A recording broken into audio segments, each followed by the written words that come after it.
Tonight we step into a drawing room in Victorian England.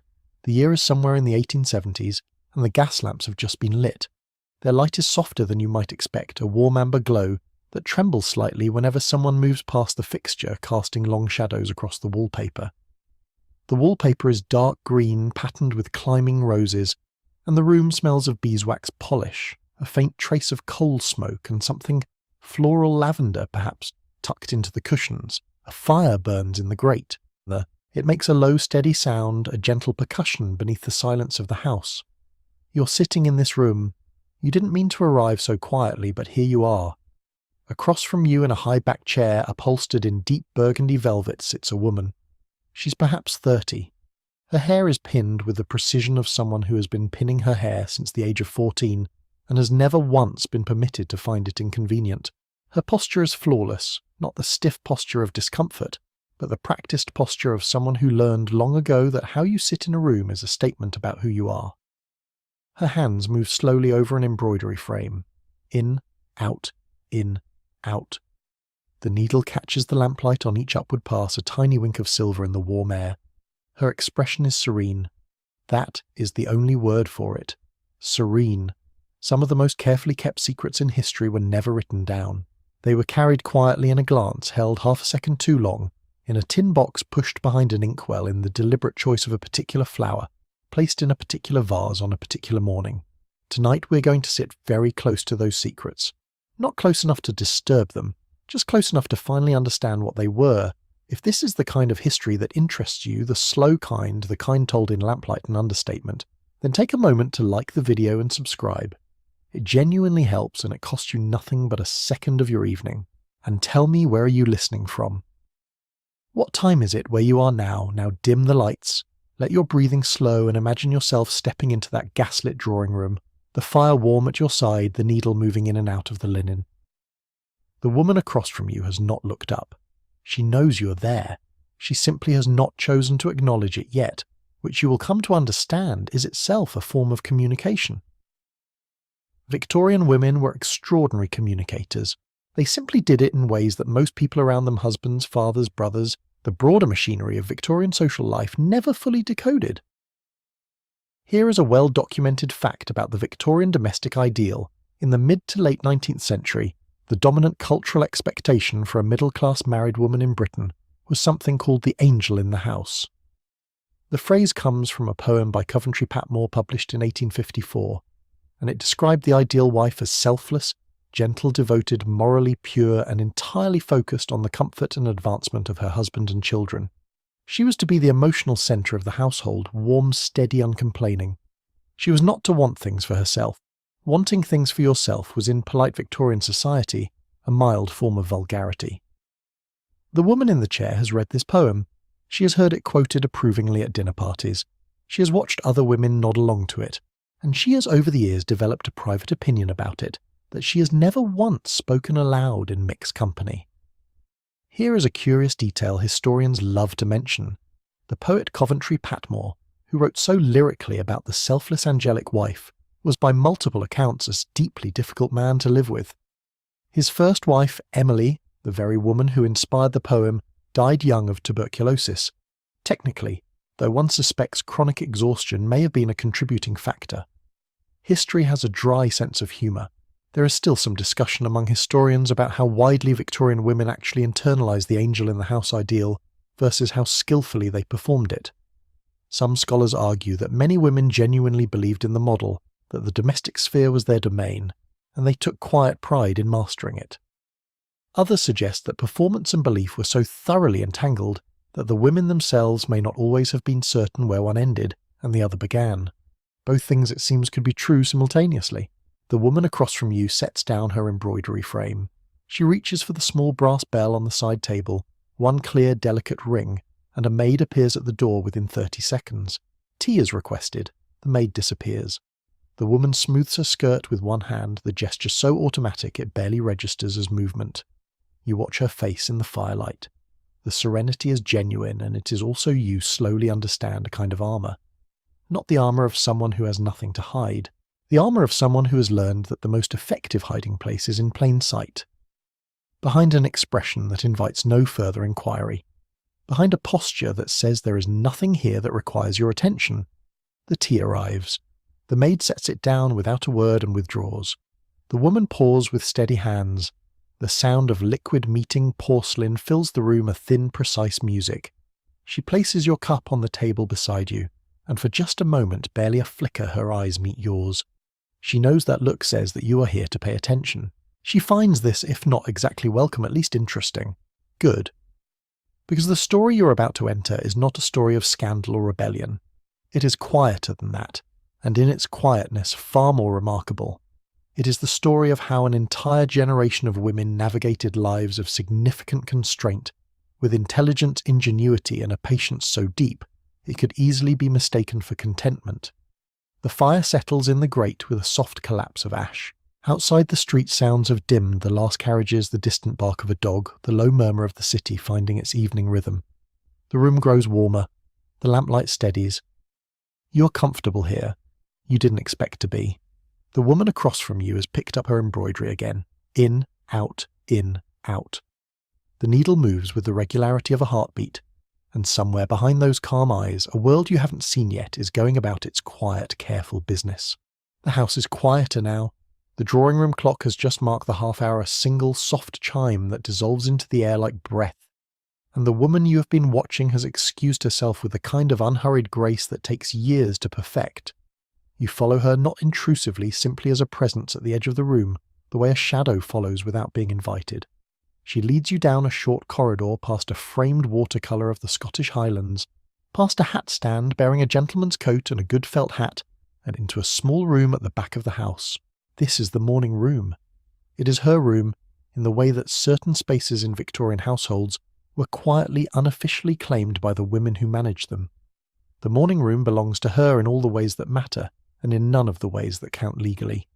The wallpaper here is lighter, pale yellow with a thin stripe, and the window looks out onto a walled garden where the last of the evening light is fading from the rose beds. A writing desk sits beneath that window. On it a leather-bound ledger, an inkwell, a penknife, a small stack of receipts bound with a strip of ribbon. She sits down, opens the ledger, picks up her pen. You lean in just slightly. Here is something that historians of Victorian domestic life have documented carefully, and with great interest. The management of household accounts in middle-class Victorian England was almost universally the wife's responsibility. The husband earned the money, the wife administered it. She negotiated with tradespeople, managed the weekly books, paid the servants' wages, ordered the coal, the candles, the flour, the soap. She was in every functional sense the financial officer of the household, with one significant limitation. The money was not hers. Every penny passed through her hands on its way to somewhere else, and the ledger she kept was in theory available for her husband's inspection at any time, in theory.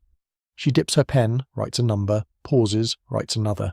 Here is a curious detail. Historians love to mention a surprising number of Victorian household manuals, those earnest volumes with titles like The Duties of the Domestic Manager and A Young Wife's Companion, included, buried somewhere in their middle chapters, quiet advice about the wisdom of maintaining a small personal reserve. Not a large sum, nothing that would draw attention, just enough the manuals suggested with careful vagueness to manage unexpected contingencies. The language was always oblique. Nobody used the word secret. They used words like prudent and sensible, and a matter of good household practice. Every woman who read those passages understood exactly what was being suggested.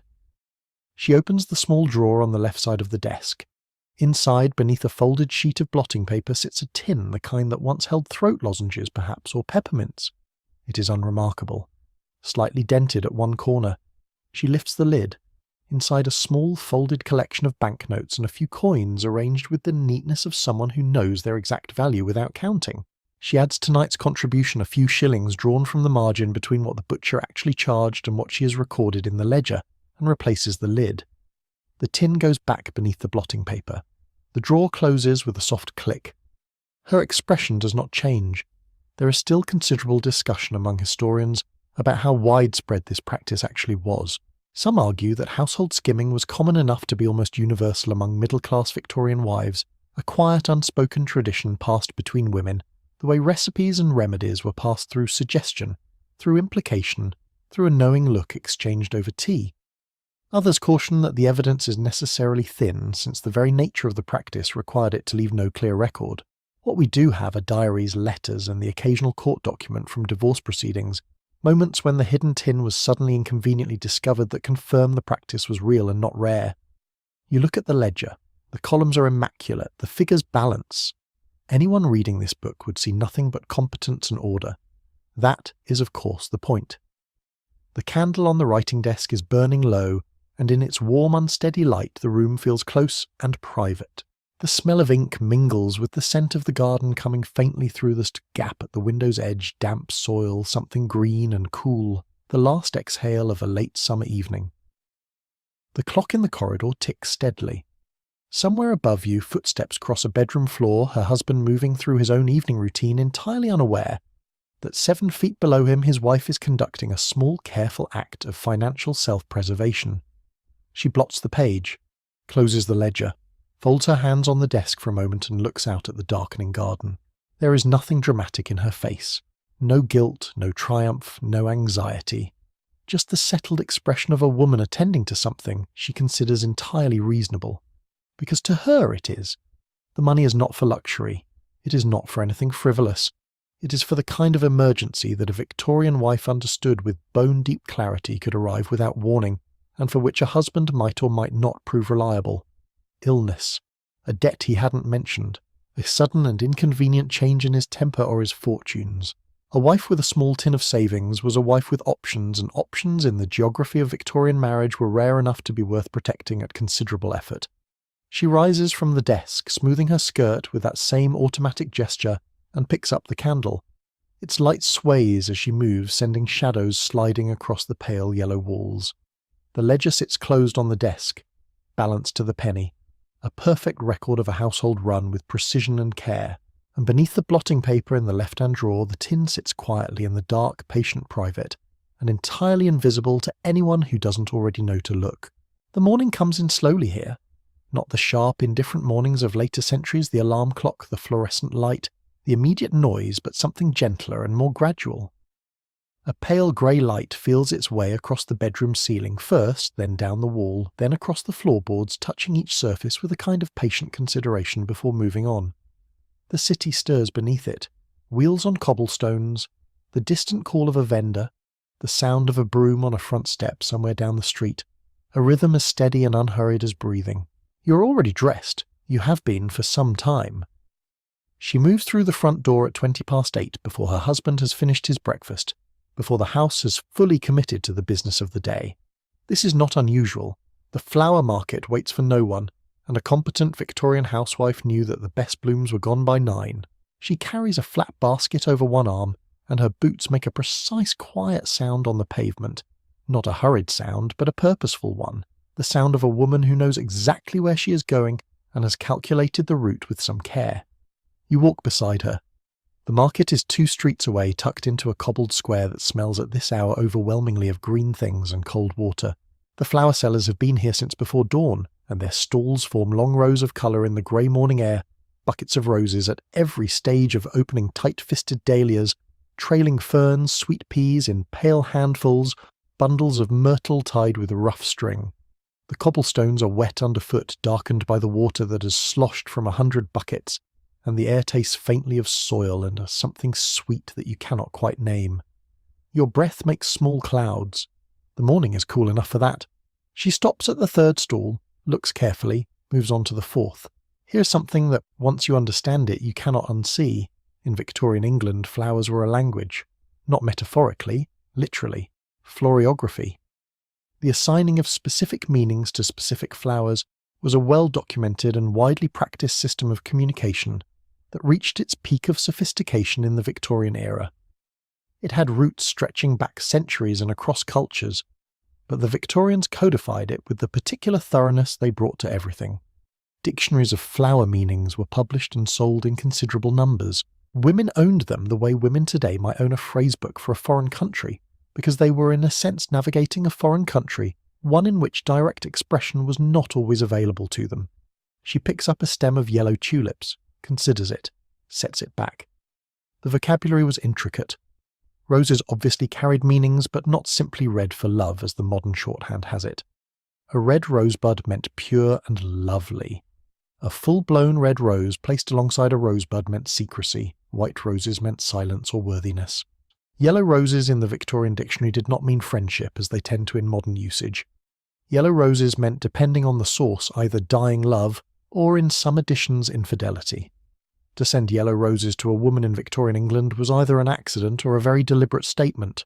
She sets the yellow tulips back in their bucket with a small, precise movement. Here is a curious detail historians love to mention. The meanings were not entirely standardized, which meant that floriography functioned less like a code and more like a dialect. Different dictionaries gave different meanings to the same flower. This ambiguity was not scholars suggest a flaw in the system. It was a feature. If a woman sent a bouquet and was later questioned about its meaning, she could point to any number of published sources offering an entirely innocent interpretation. The deniability was built in. The Victorians were in many ways geniuses of deniability. She is moved to a stall near the end of the row where a woman of about 60 sells herbs and simpler blooms, nothing fashionable, nothing expensive. She selects a small bunch of rosemary bound tightly with a piece of brown twine. Rosemary remembrance. Then a few stems of deep blue salvia. Thinking of you. Then after a pause so brief you almost miss it, a single stem of striped carnation. Refusal. No, I cannot.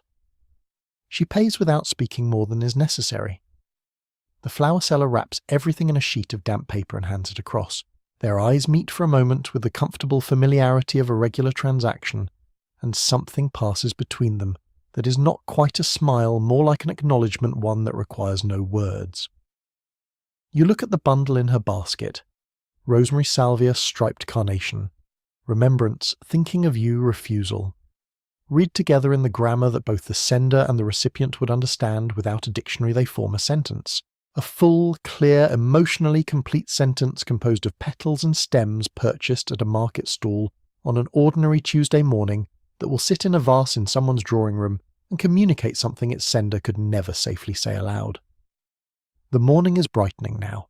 The grey has warmed to a thin gold, and the flower stalls glow in it all that concentrated colour against the pale stone of the buildings, the dark wet cobbles, the ordinary brown coats of the women moving between the buckets.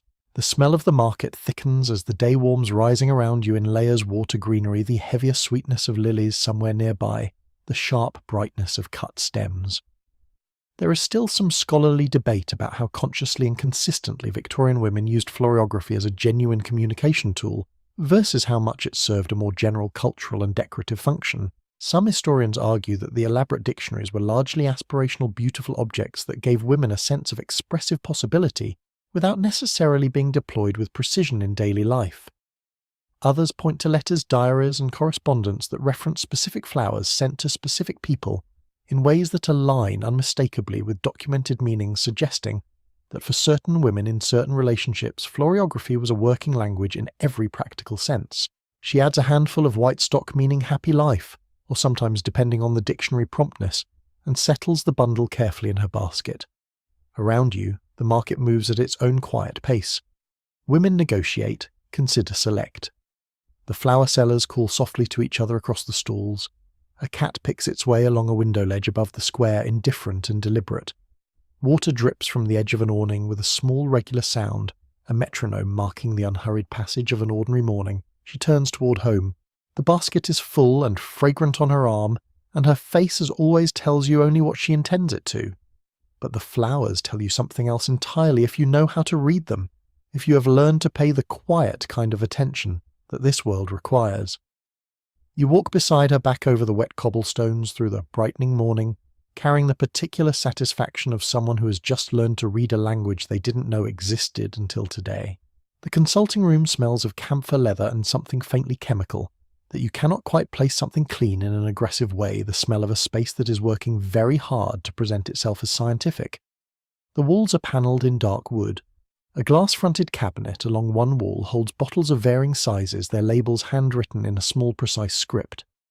There is a framed certificate above the desk, the ink slightly faded, the Latin impressive and entirely illegible from where you're sitting.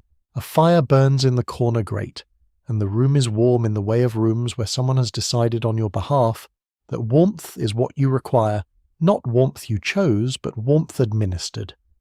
You're in a chair to one side of the room. The leather is cool and slightly stiff, and the armrests have been polished by the hands of many previous occupants into a dull, intimate shine. You rest your own hands there and feel faintly the body heat of everyone who has sat here before you, which is a slightly unsettling thing to notice, so you stop noticing it. Across the desk sits a physician, a man of perhaps 55, with the careful, unhurried manner of someone who has learned that the appearance of patients is considerably more useful than patience itself. He holds a pen. He has a notebook open before him. He is listening in the professional sense of the word, which is to say he is performing, listening with great conviction while simultaneously forming a conclusion he reached approximately 90 seconds ago. And across from him, her hands folded in her lap with characteristic composure, sits the woman you have been following since dawn. She is describing in a quiet and measured voice a collection of symptoms: fatigue, a persistent sensation of pressure behind the eyes, difficulty sleeping, an occasional trembling of the hands, a feeling, she says, choosing her words with the care of someone selecting blooms at a flower market, which you now understand is simply how she chooses all her words, a feeling of being at times quite overwhelmed. The physician nods. He writes something in his notebook. He does not ask what she is overwhelmed by or whether anything specific has produced this condition. He does not need to. He already knows what he's going to write on the page before him, because he has written it many times for many women who have sat in this same chair with their hands folded in the same careful way. The pen moves with the confidence of a man filling in a form he has memorized. To his credit, he does ask whether she has been eating adequately. She tells him she has. He writes this down as well, which raises certain questions about what exactly he's recording, but you decide to let it pass. Here is a well-documented fact about Victorian medical practice neurasthenia. Nervous exhaustion was one of the most commonly diagnosed conditions in middle and upper-class women in the latter half of the 19th century. The physician George Beard, who popularized the term in 1869, described it as a depletion of the nervous system's energy, a kind of physiological bankruptcy brought on by the demands of modern life. It was considered a respectable diagnosis, one that carried a certain distinction. To be neurasthenic was in the cultural shorthand of the era, to be sufficiently refined and sensitive to be affected by things that coarser natures might simply shrug off. There was in some social circles a quiet prestige attached to a delicate constitution, which is an extraordinary thing to reflect on given that the primary symptom of the condition was being exhausted by your own life. The physician leans forward slightly. He recommends rest. He recommends a reduction in social engagements.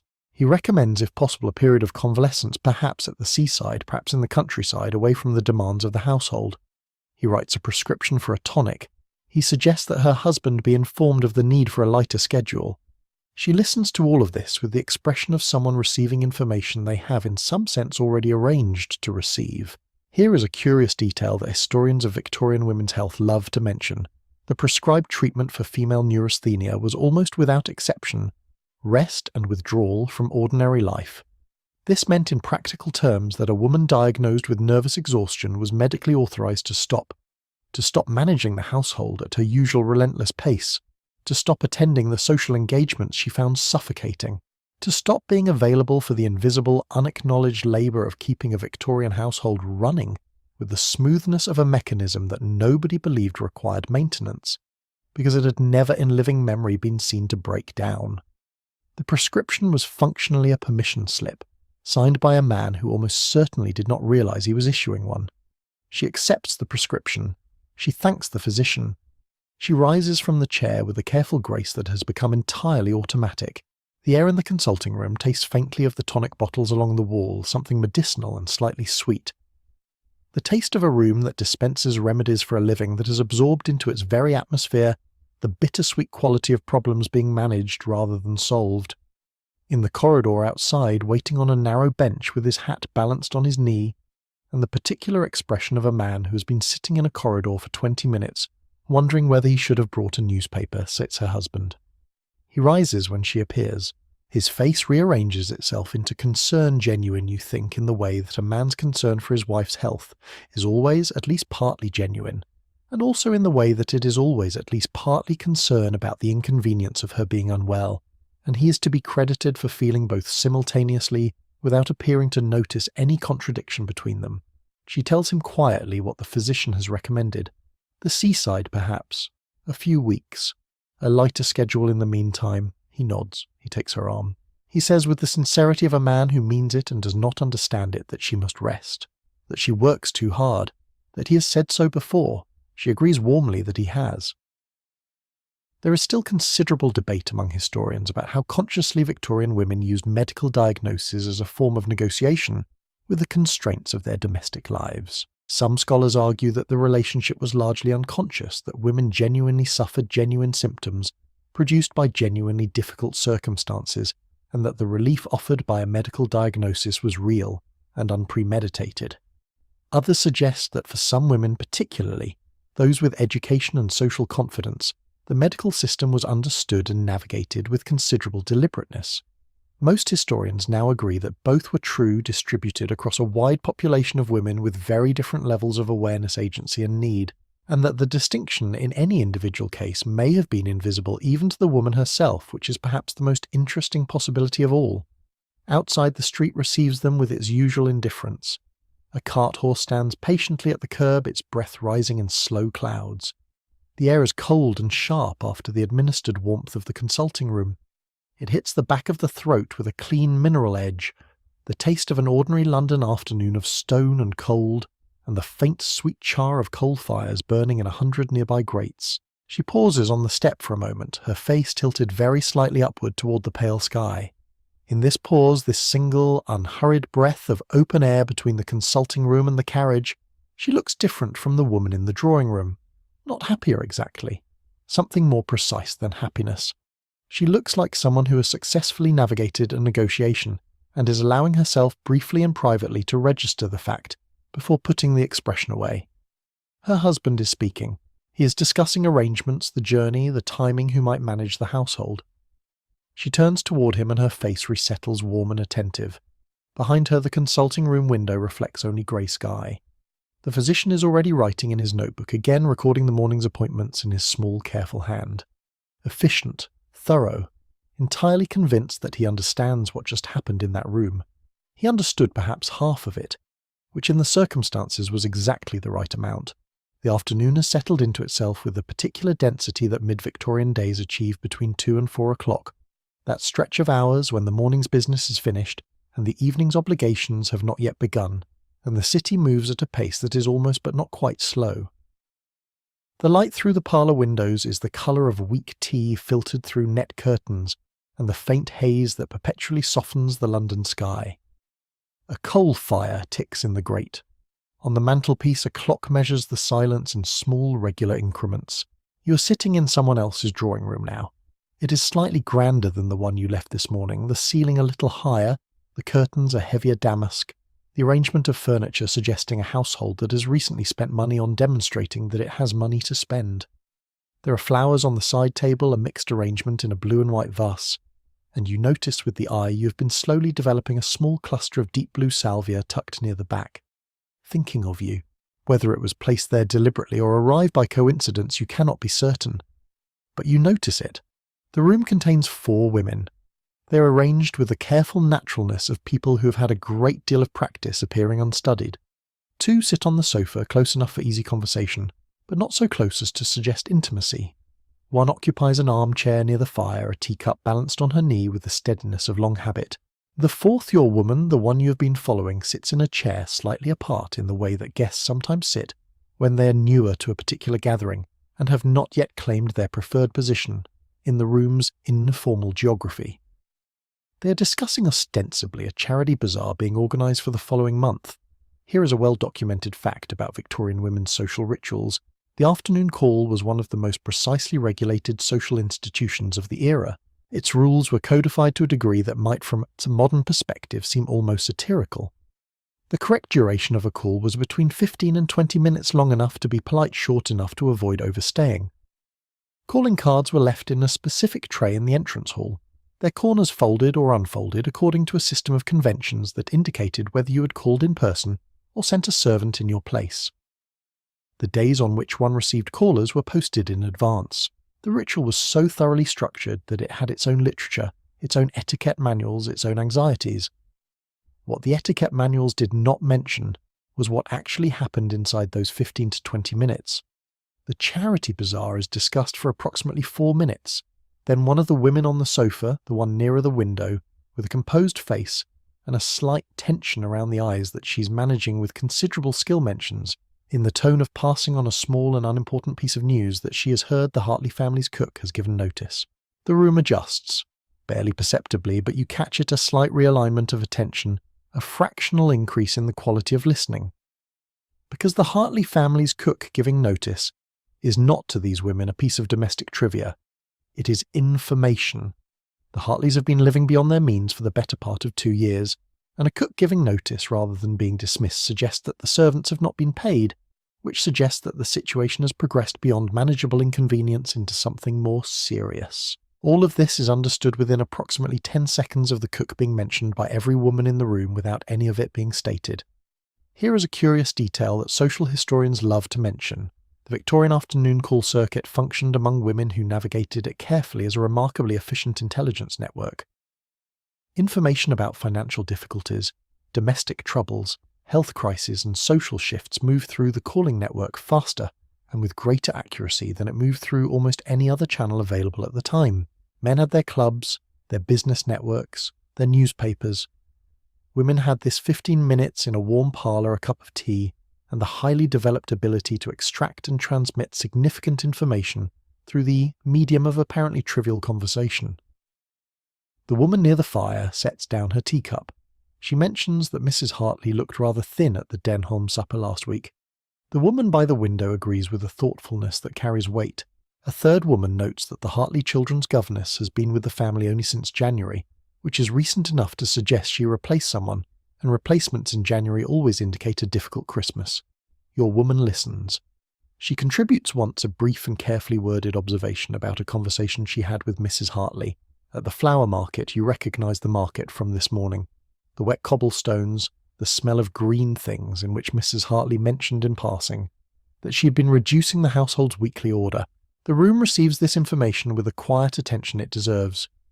There is still scholarly discussion about how consciously Victorian women understood themselves to be operating a social intelligence network during these calls, versus how much the information sharing was simply the natural byproduct of close social observation among people who paid careful attention to their world.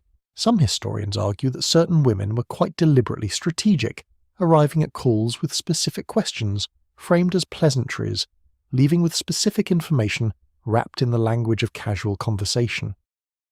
Others suggest that the intelligence function emerged organically from the conditions of women's social lives in which the domestic detail of other households was simply the material that filled the available conversational space. The charity bazaar is returned to briefly, and a decision is made about the pricing of the embroidered items. Tea is refreshed. The fire settles with a soft sound. But something has also happened in this room that will not appear in any account of the afternoon. A quiet assessment has been made about the Hartley family situation. It has been shared, confirmed and filed not in any ledger or document, but in the reliable archive of 4 attentive minds. Within the week, one of the women in this room will find a reason to call on Mrs. Hartley directly. She will bring something, a cake, an excess of flowers from the garden, a book she thought might be enjoyed. The visit will be warm and entirely natural, and will contain somewhere within its 15 minutes a gentle and deniable offer of the kind that women in difficulty sometimes need and can never bring themselves to request. Mrs. Hartley will not know quite how it was arranged. She will only know that it was.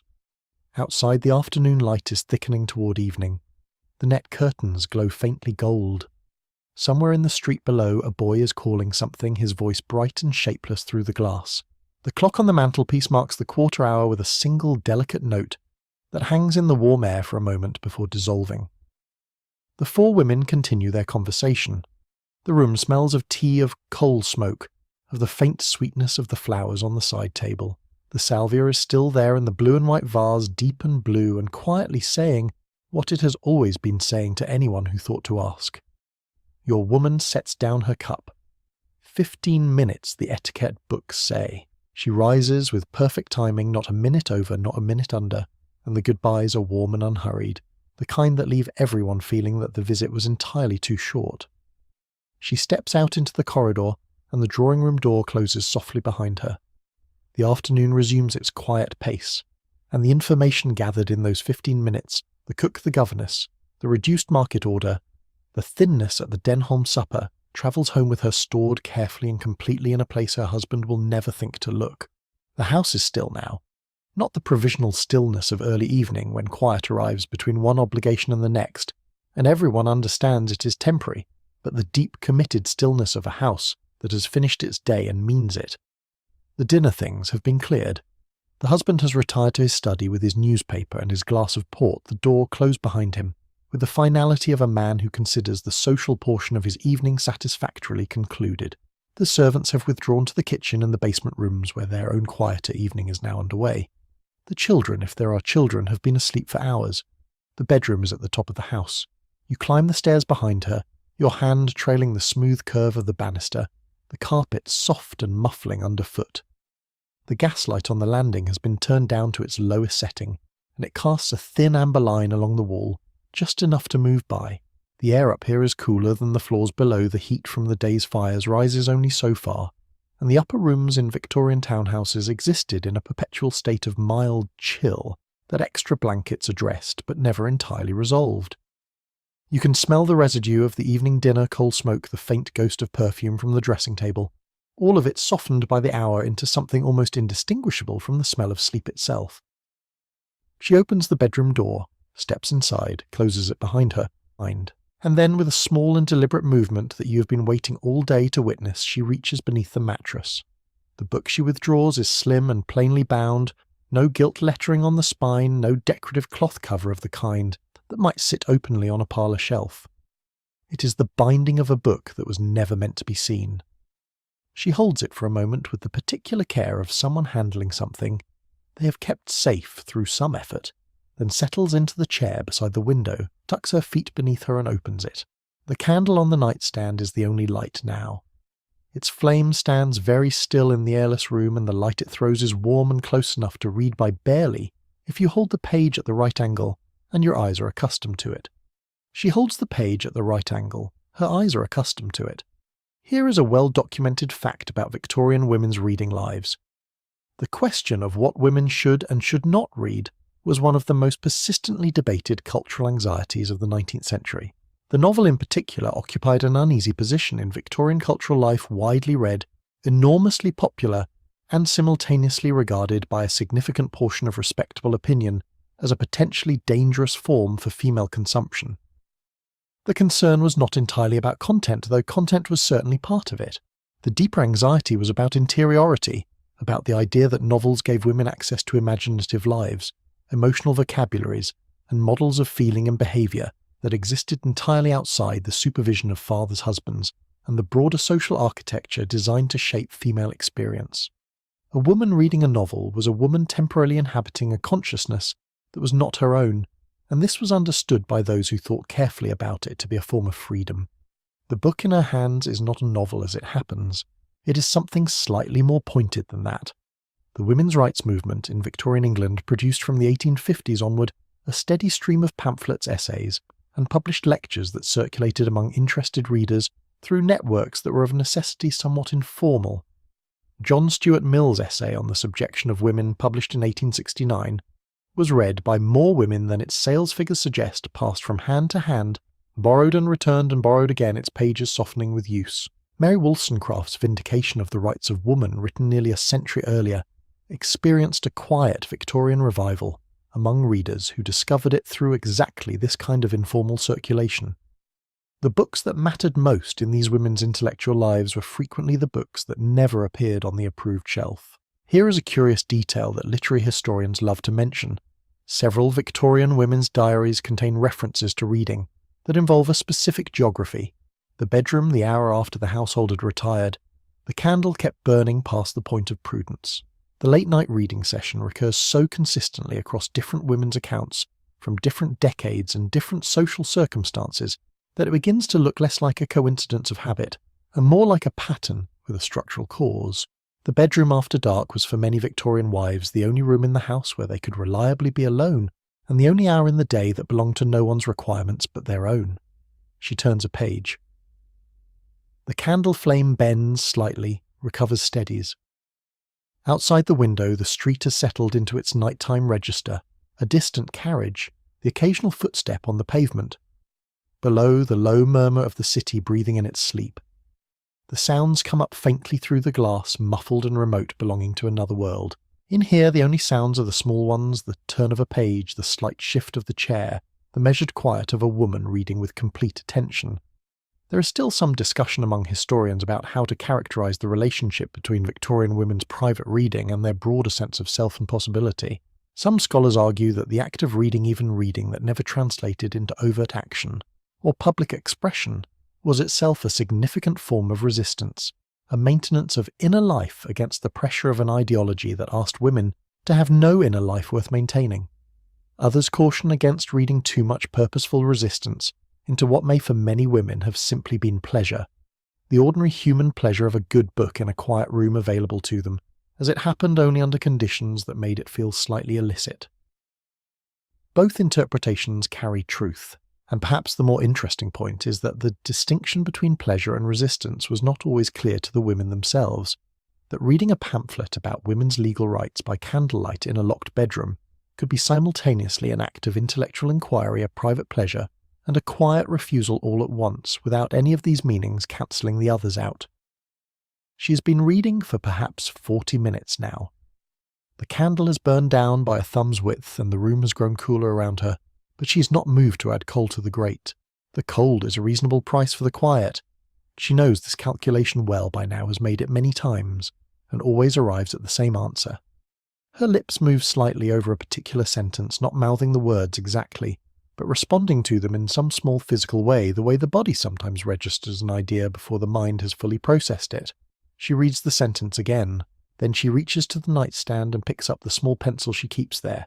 Not a proper writing instrument, just a stub of pencil barely 2 inches long, the kind that leaves a faint erasable mark and draws the softest possible line beneath the sentence, a line so light it would be invisible in ordinary daylight. Visible only to someone who already knew it was there. She closes the book, sits for a moment with it held against her chest, her eyes resting on the middle distance, on nothing in particular, on whatever private space opens up behind the eyes when the mind is turning something over slowly and with care. Then she slides the book back beneath the mattress. The movement is practiced and efficient and takes less than 3 seconds. She extinguishes the candle with a small pinch of her fingers, and the room falls into the darkness that has been waiting patiently at its edges all along. She settles into bed with the ease of someone who has earned this moment, who knows its dimensions precisely, who has been moving toward it since the morning's first light felt its way across the ceiling. The street outside is nearly silent now. The city breathes slowly in the dark, and beneath the mattress in the warm and total dark, a book with a faint penciled line on one of its pages rests against the bed springs, quiet, hidden and entirely stubbornly present. The basement kitchen exists in a different time zone from the rest of the house. Up above, the rooms operate on the clock of social obligation calls at 2, dinner at 7, bed at 10, but down here time is measured in other units. The first batch of bread, the hour the range needs stoking, the precise window between lunch being cleared and dinner preparation beginning, when the kitchen belongs briefly to no particular task, and the women who work in it can breathe without purpose. You descend the back stairs. They are narrower than the main staircase and uncarpeted the wood, worn smooth in the centre of each step by years of feet, moving quickly and without ceremony.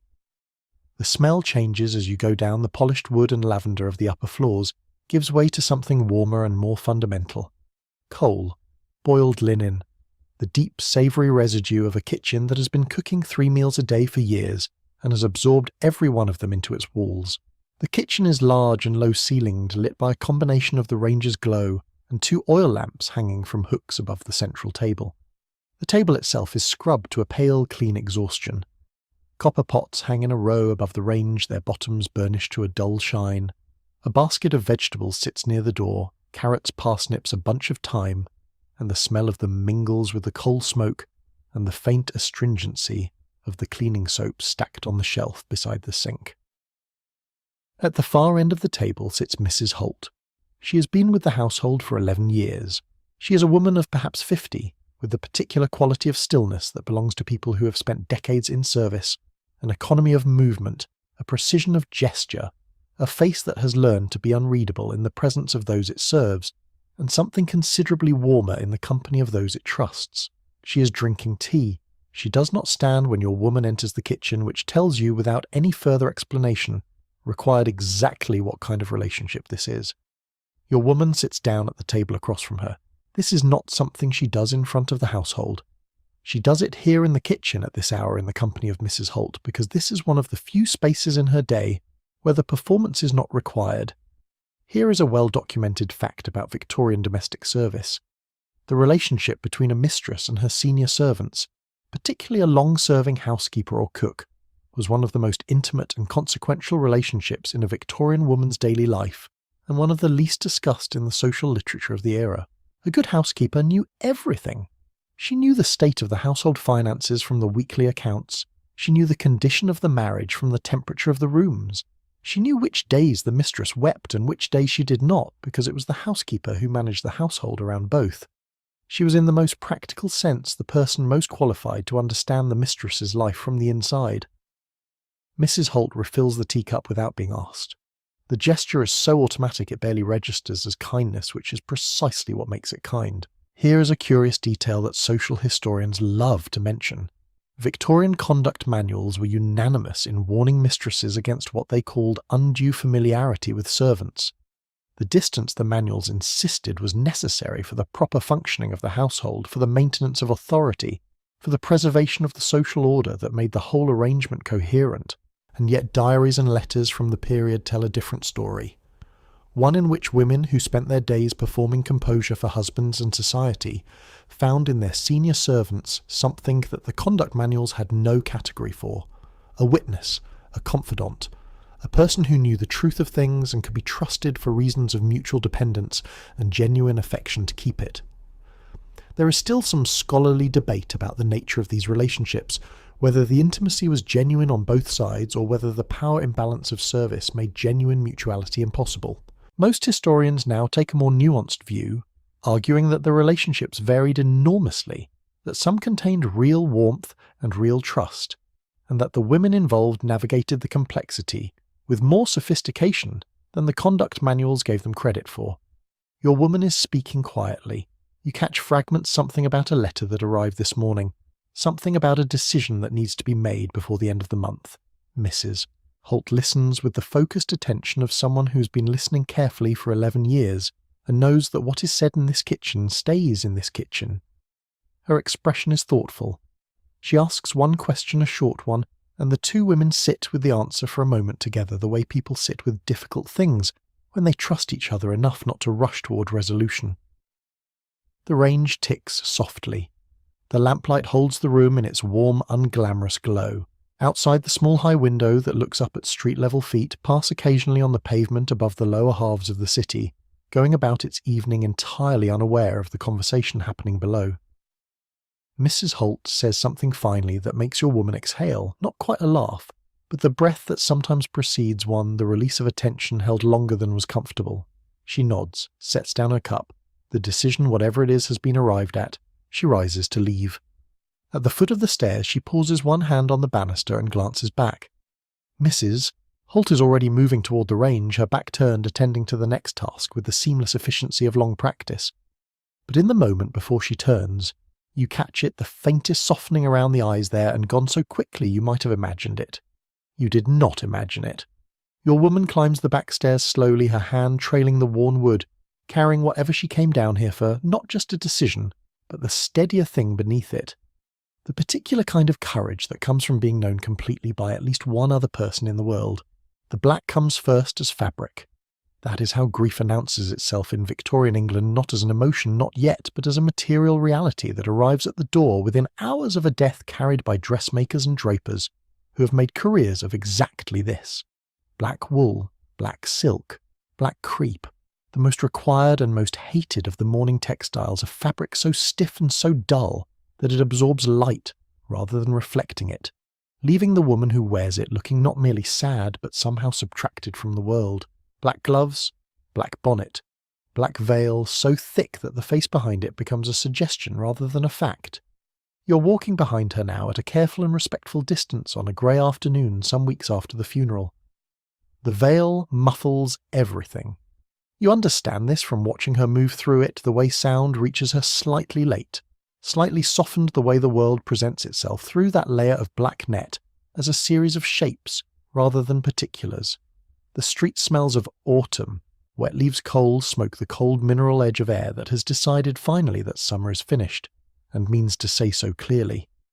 Her boots on the pavement make the same precise sound they always make, but today the sound seems to come from further away than usual, as though she and the pavement have entered into a slightly different relationship. She's a widow now. She has been one for 6 weeks. Here is a well-documented fact about Victorian mourning practice. The etiquette governing a widow's mourning period was among the most elaborate and socially enforced codes in Victorian life. The standard expectation for a widow in the middle and upper classes was a minimum of 2 years of mourning dress divided into formal stages. The first year and a day, known as full mourning, required the unrelieved black of wool and crepe. The second stage, half mourning, permitted a gradual reintroduction of grey lavender and white. Each stage had its own rules about jewellery, about social engagements, about which events could be attended and which could not. The Queen herself, after Albert's death in 1861, wore black for the remaining 40 years of her life, and her example lent the whole apparatus of Victorian mourning a royal authority that made deviation feel not merely unfashionable, but vaguely treasonous. What the mourning manuals did not address because they could not was the particular texture of what happened inside the black. She turns into the park. It is nearly empty at this hour. A nursemaid with a perambulator at the far end of the path, a pair of elderly gentlemen near the gate, a dog moving through the fallen leaves, with its nose to the ground, indifferent and purposeful. The trees are almost bare. Their branches make a fine dark tracery against the pale sky, precise and complicated, as the filigree on the mourning brooch at her collar. The air in here smells cleaner than the street damp earth decaying, leaves the faint green persistence of the grass beneath the autumn. She walks slowly. There is, for the first time since you have been following her, no particular destination. Here is a curious detail that historians of Victorian women's lives find consistently striking. For many widows, the mourning period, that elaborate, constrictive, socially enforced performance of grief contained within it certain freedoms that the living marriage had not. A widow controlled her own finances in ways a wife could not. The Married Women's Property Act of 1870 had begun to change the legal landscape, but progress was slow and uneven, and for many women the death of a husband represented the first moment in their adult lives when their economic existence was legally their own. A widow could sign contracts, could retain her own earnings, could make decisions about property without requiring a husband's signature or approval. She sits down on a bench near the centre of the park. The wood is cold through her skirts. She does not seem to mind. There is still considerable scholarly discussion about how Victorian widows themselves experienced this paradox, the coexistence of genuine grief with genuine relief of real loss with real liberation. Some historians are careful to note that idealising the widow's freedom risks minimising the genuine suffering of bereavement, and this caution is well founded. Many Victorian widows were devastated by their loss, loved their husbands deeply, and would have exchanged every new legal right for the return of the man they mourned. But others, and the diaries and letters are honest enough to contain them, recorded alongside their grief a quiet and sometimes guilty awareness of breathing differently, of the particular quality of silence in a house where certain kinds of attention were no longer being paid to them, of decisions made and unmade without consultation. The dog has found its way to her bench. It sits beside her feet uninvited, and leans its weight against her ankle with the straightforward affection of an animal that has no theory about what is and is not appropriate given the circumstances. She looks down at it. Her hand moves almost without her noticing to rest briefly on its head. The veil lifts slightly in a small breath of wind, and for a moment her face is almost visible, the real face, the one beneath the performance of composed bereavement that she's been wearing in public for 6 weeks. What you see in that unguarded instant is not simple. It is not happiness, and it is not merely sadness. It is something more honest than either the face of a woman holding two true things at the same time and finding that they do not quite cancel each other out. The wind settles, the veil falls back. She sits for a little longer in the cold park, the dog leaning against her ankle, the bare trees making their dark patterns against the sky. The city murmurs at the edges of the park, distant and continuous, and the leaves move across the path in small unhurried groups as though they have somewhere to be but are in no particular rush to get there. Grief and freedom. Dressed alike in Victorian England in unrelieved black, She rises, eventually smooths her skirt and turns back toward the gate. The dog watches her go. The afternoon light is failing fast now, as autumn afternoons do not gradually but in a sudden dimming, as though the sky has simply decided it has given enough for one day. She steps back through the gate and into the street, and the sounds of the city close around her again, familiar and indifferent. The veil settles, the composure returns, and she walks home through the falling dark, carrying everything she carries: the grief, the freedom, the guilt about the freedom, and the knowledge held quietly and without resolution that all three are simply, stubbornly true. The bedroom is dim when she opens the cabinet. It is later than the reading hour, later than the hour of decisions made at kitchen tables. The kind of late that belongs entirely to itself, when the house has been asleep long enough that sleep feels like the natural condition of the world and wakefulness the aberration. The single candle on the nightstand throws a small warm circle of light that reaches the cabinet and no further. Beyond its edge the room exists in soft darkness, the shapes of furniture familiar enough to navigate without light. The window, a slightly lighter rectangle against the wall, the sound of the street below reduced to almost nothing. The cabinet is small, perhaps 18 inches wide, mounted on the wall beside the washstand. Its door has a tiny brass latch that clicks softly. When it opens, a sound so small it would be lost entirely in a room with any other noise in it. Inside a row of brown glass bottles of varying sizes, their labels handwritten or printed in the small dense typography of the Victorian pharmacist. Several tins, a folded cloth, a small pair of scissors. A box of the kind used for correspondence, repurposed here for storage, its original contents long since replaced. She knows where everything is without looking. Here is a well-documented fact about Victorian pharmaceutical culture. The medicine cabinet of a middle-class Victorian household was by modern standards extraordinarily unregulated. Laudanum, a solution of opium dissolved in alcohol, was available without prescription at any chemist's shop throughout most of the 19th century. It was cheap, widely advertised, and recommended for an enormous range of conditions: pain, sleeplessness, anxiety, coughs, digestive trouble, menstrual discomfort, and the catch-all category of nervous complaints that covered almost everything else. It appeared in patent medicines under dozens of trade names: Mrs. Winslow's Soothing Syrup, Godfrey's Cordial, Dalby's Carminative, sold openly on pharmacy shelves, alongside tooth powder and hair oil. A Victorian woman could purchase it on a Tuesday afternoon between buying ribbon and collecting the mending, and no one would consider this remarkable. She lifts one of the brown bottles, holds it for a moment in the candlelight. The liquid inside is darker than you might expect, and it catches the light with a faint amber depth, like very old tea, like something that has been distilled from something else entirely. She sets it back, reaches instead for the correspondence box. Inside the box, a collection of small folded papers, a few cards, and 2 or 3 items wrapped in cloth that you cannot immediately identify.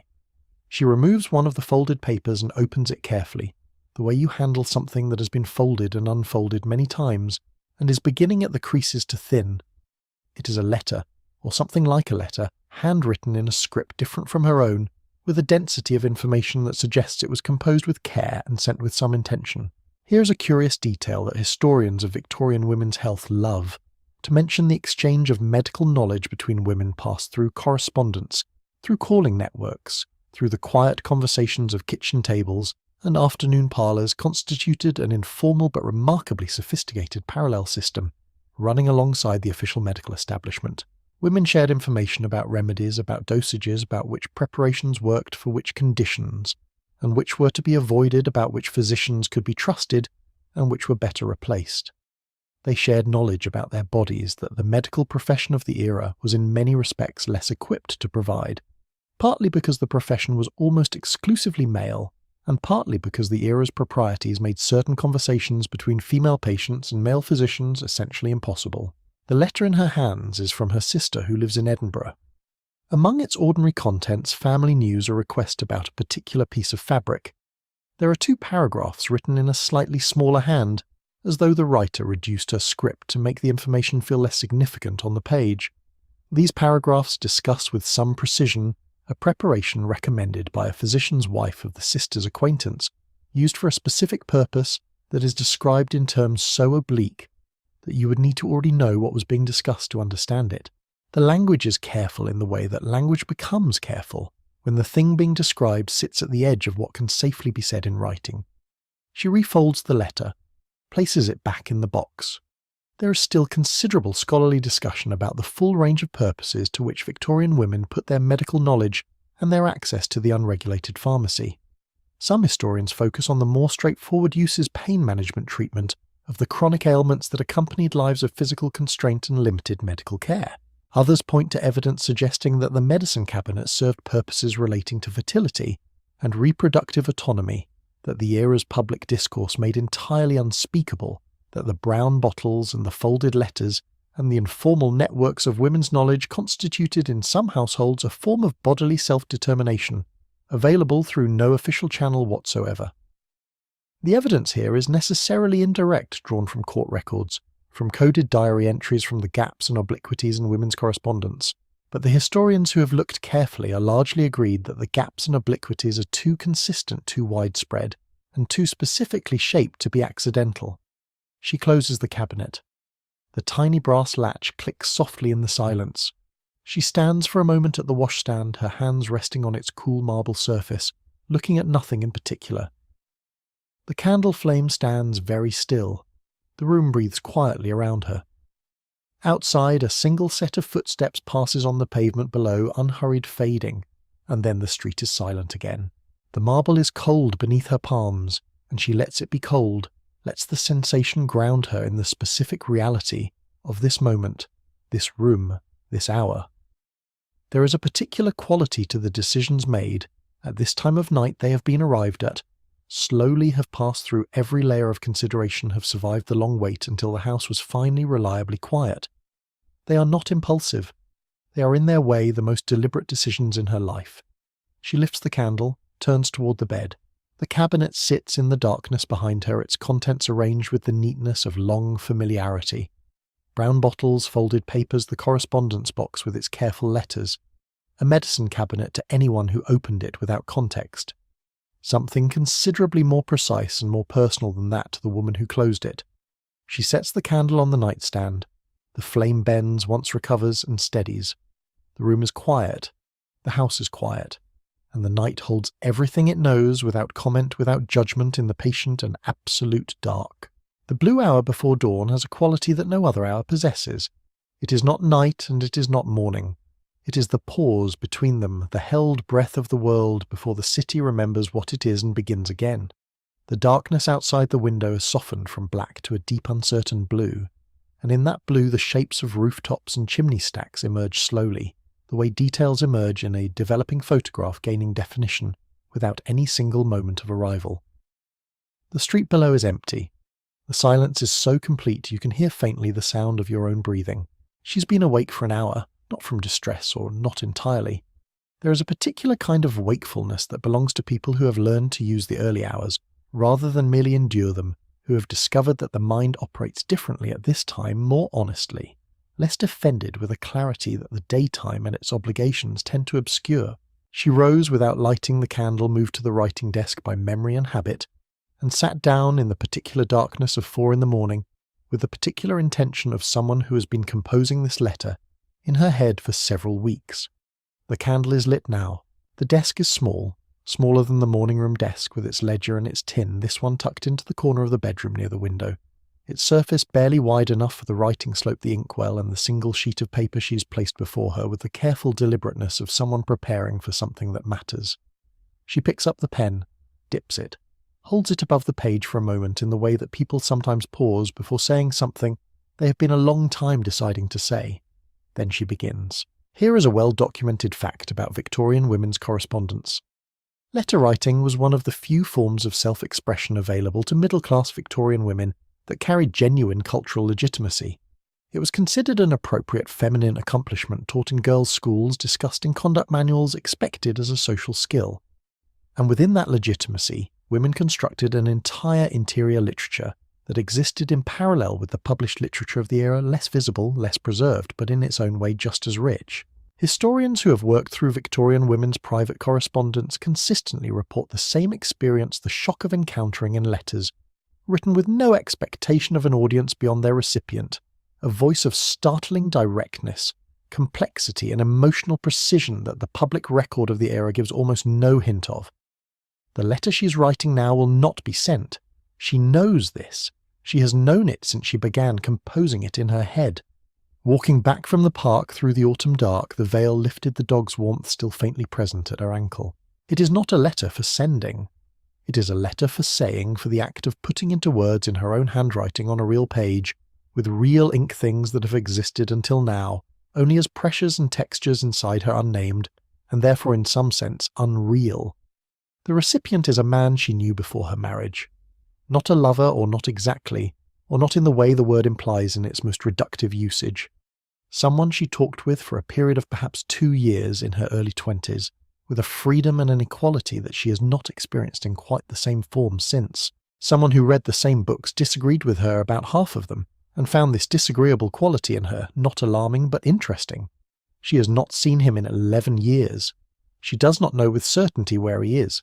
Here is a curious detail that historians of Victorian private correspondence love to mention. The unsent letter was among Victorian women a surprisingly common phenomenon. Diaries and journals from the period contain references to letters written and destroyed letters kept, but never posted letters addressed and sealed, and then held back the envelope sitting in a drawer for weeks or months before being finally burned or hidden, or in some cases preserved in exactly the kind of hat box or correspondence box that sits on the shelf above the writing desk, where she's currently sitting. The act of writing the letter mattered independently of the act of sending it. The page received what the world could not. She's writing about the park, about the dog, about the particular quality of the afternoon light through bare branches, and what it felt like to sit in it, without anyone requiring anything of her for 20 uninterrupted minutes. She's writing about the feeling of breathing differently, that phrase she has returned to again and again in her private thoughts, never spoken aloud, breathing differently, which is the closest she has come to naming what the last 6 weeks have contained alongside the grief. She's writing about what she wants. This is the part that has taken weeks to arrive at, not because she did not know, but because wanting things, specific things, named things articulated in ink on a real page, is an act of such unfamiliarity that it required the accumulated privacy of many late nights before she could approach it directly. There is still scholarly discussion about what these private unsent letters represent in the broader history of Victorian women's inner lives. Some historians read them as evidence of suppression of a richness of thought and feeling and desire, that the era's structures kept systematically invisible, leaving it to express itself only in the dark and only on pages that were never meant to be read. Others resist this framing, arguing that the letter writing itself was not merely compensatory, but genuinely sufficient, that the page was a real space, the act of writing a real act, and that to define it only by what it failed to achieve in the world misses what it actually accomplished within the life of the woman writing. She is nearly at the bottom of the page. The candle has burned down further than she intended, and the blue of the window has warmed almost imperceptibly toward grey, the first suggestion of a dawn that is still an hour away, but has begun quietly to make its preparations. She reads back over what she's written, once slowly with the attention of someone reading something important. Then she folds the page in 3, the precise, practiced fold of a woman who writes letters every day of her life, and holds it for a moment in both hands. She does not seal it. There is no address to write. She opens the small hat box on the shelf above the desk, pale blue cardboard slightly battered at the corners, and places the folded letter inside among the others. She does not count them. She does not need to. The hat box goes back on the shelf. She caps the inkwell, wipes the pen, sets everything back in its precise and ordinary arrangement. The window has continued its slow brightening. The rooftops are fully visible now, dark against a sky that has moved from blue to a thin and tentative grey. Somewhere below, a door opens and closes the first servant up, beginning the first task of the household day, striking the first small note in the long composition of ordinary life that will fill every hour between now and this same blue silence tomorrow. She sits for a moment longer at the desk, her hands in her lap, her face turned toward the window, and the slow arrival of another day. The expression on her face is the most unguarded. You have seen it softer than the drawing-room composure, more present than the careful performance of the afternoon call, different even from the kitchen table, honesty with Mrs. Holt. This is the face that belongs to no role. The face of a woman alone with what she actually thinks in the only hour of the day that is reliably completely hers. The grey brightens, the city stirs, and on the shelf above the desk in a pale blue hat box battered at the corners, a collection of folded letters sits in the patient dark addressed to no one sent to no one, and more honest perhaps than anything she will say aloud today. The church hall smells of candle wax, damp wool, and the particular staleness of a room that is used twice a week, and aired insufficiently in between. It is a Tuesday afternoon in November, and outside the narrow windows the sky has settled into the flat, featureless grey that passes for weather in this part of England for approximately 5 months of the year. The hall itself is plain whitewashed walls, wooden floor, a row of chairs arranged around 2 long trestle tables pushed together at the centre. At one end, a small iron stove is doing its best, which is to say it has taken the temperature from actively unpleasant to merely cool. Someone has placed a jug of chrysanthemums on the windowsill. They are yellow, and in this grey light they are the most insistently cheerful thing in the room. There are 11 women here today. One is absent, her youngest has a cough, which everyone notes with the careful attention of people who track such things. They are here officially for the Charitable Relief Committee, the minutes of previous meetings kept in a neat hand in a cloth-bound notebook. By the woman seated at the near end of the table, record discussions of blanket distribution of coal subscriptions for the deserving poor of the parish of a proposal to establish a small lending library for working women in the district. All of this is real. The blankets exist. The coal subscriptions function. The lending library proposal has been under active discussion for 3 meetings and will eventually succeed. But you've been paying attention long enough now to understand that what happens in this room is not entirely contained by the minutes. Here is a well-documented fact about Victorian women's voluntary organisations. The second half of the 19th century saw an extraordinary expansion of female participation in charitable, religious, and philanthropic activity. By 1893, it was estimated that 500,000 women in Britain were engaged in some form of organised voluntary work. This was on one level entirely consistent with the era's ideology. Charity was a feminine virtue, an extension of the domestic impulse toward care outward into the community, and therefore uncontroversial in a way that political activity was not.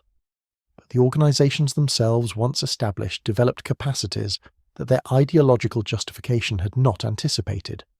They required women to manage budgets, chair meetings, negotiate with local authorities, write reports, and make decisions about the distribution of significant resources. They were in the most practical sense schools of organisation and governance operating in plain sight. The meeting has been called to order. The minutes of the previous meeting are read. There is a brief discussion of the blanket situation. 3 more families identified funding adequate for 2 a shortfall requiring resolution. The woman at the head of the table listens to this with the focused attention of someone accustomed to turning limited resources into workable solutions. She's not your woman today. Your woman is seated 3 chairs down, slightly to one side, listening with the quality of attention that you have come to recognise in her, the kind that takes everything in without appearing to take anything, in the kind that processes and files and connects before the speaker has finished their sentence. Here is a curious detail that historians of Victorian philanthropy love to mention. A significant number of women's charitable organisations maintain 2 distinct financial structures running simultaneously. The official accounts, the ones subject to potential scrutiny by the male church or civic authorities, under whose nominal umbrella many of these groups operated recorded income from subscriptions, donations and fundraising events, and expenditure on approved charitable purposes. Alongside these, operating quietly and without formal record, ran what might be called a secondary economy. Small sums accumulated through the rounding of figures, through anonymous donations, whose full amounts were not recorded through the careful management of surpluses that never quite appeared in the official column. These funds were used for purposes that the official accounts could not accommodate. A woman leaving an intolerable domestic situation who needed a week's lodging. A wife whose husband had drunk the housekeeping and whose children needed feeding before the official channels could respond. A woman who needed to travel and had no money of her own, and no husband willing to provide it. The blanket shortfall is being discussed. A figure is mentioned. The woman at the head of the table writes it down, then pauses, then adjusts it slightly.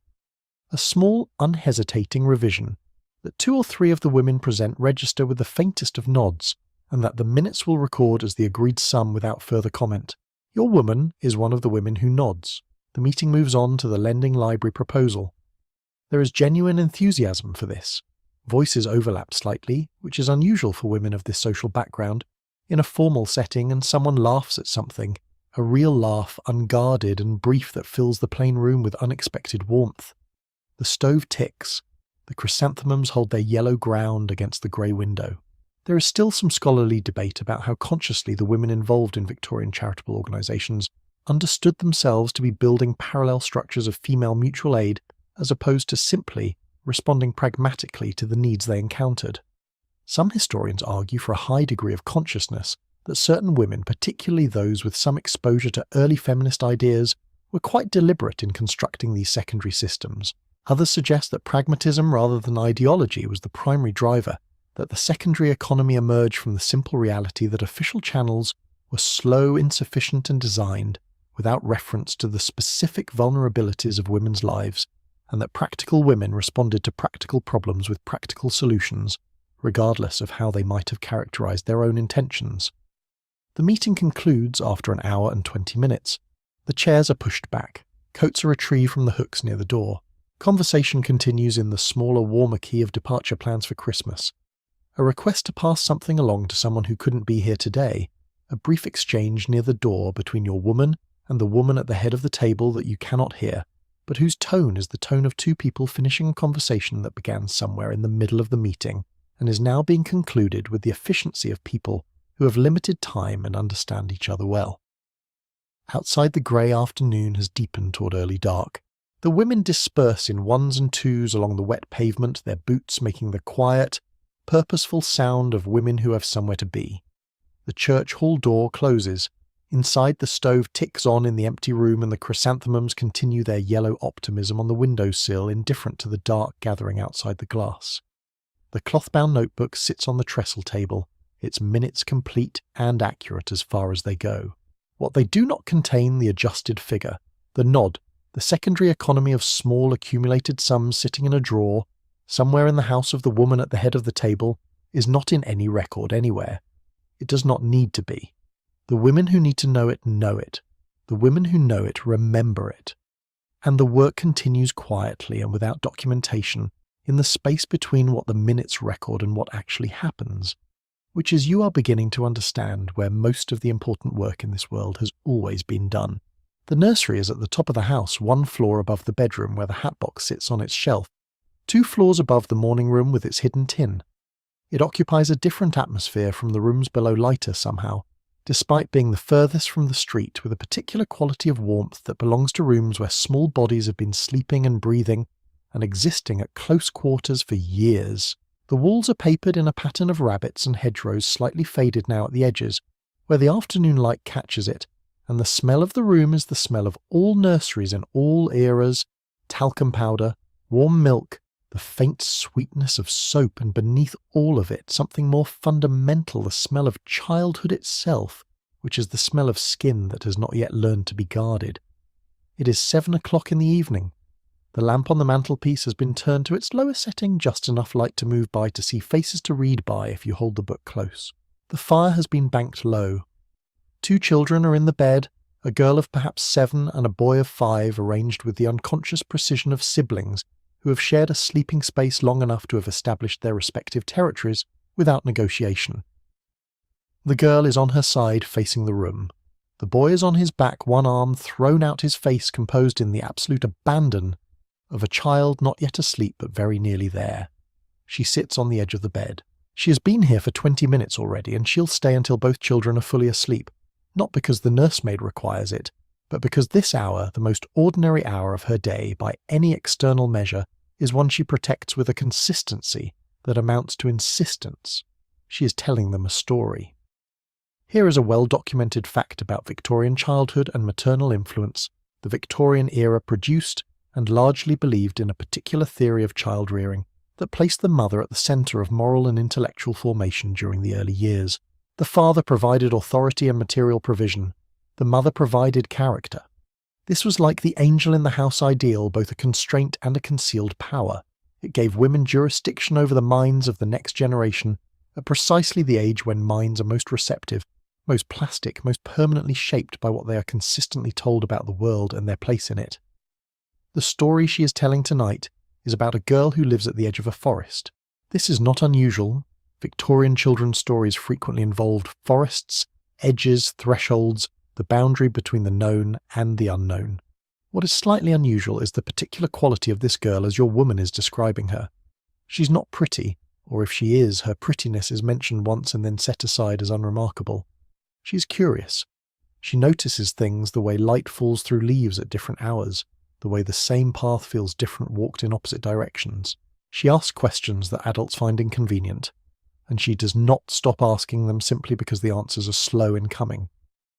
Here is a curious detail that historians of Victorian children's literature love to mention: the stories that mothers told their children in private, the oral tradition of the nursery almost entirely undocumented, were frequently quite different in character from the published children's literature of the era, which tended toward explicit moral instruction, cautionary tales, and the reinforcement of established social roles. The nursery story, told in a low voice to a child on the edge of sleep, in a room where no one else was listening, operated by different rules. It could be stranger, more ambiguous, more honest about difficulty and uncertainty. It could contain girls who were interesting rather than good outcomes, that were unresolved rather than neatly instructive questions that were left open rather than answered. The boy has fallen asleep. His breathing has changed slower, deeper, carrying the particular quality of unconsciousness that is quite distinct from the breathing of someone merely resting. His arm is still thrown out.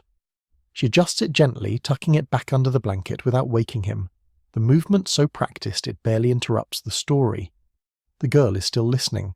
Her eyes are half closed, but tracking the way children's eyes track at this hour, following the story's movement through some interior landscape that the teller can only partly perceive.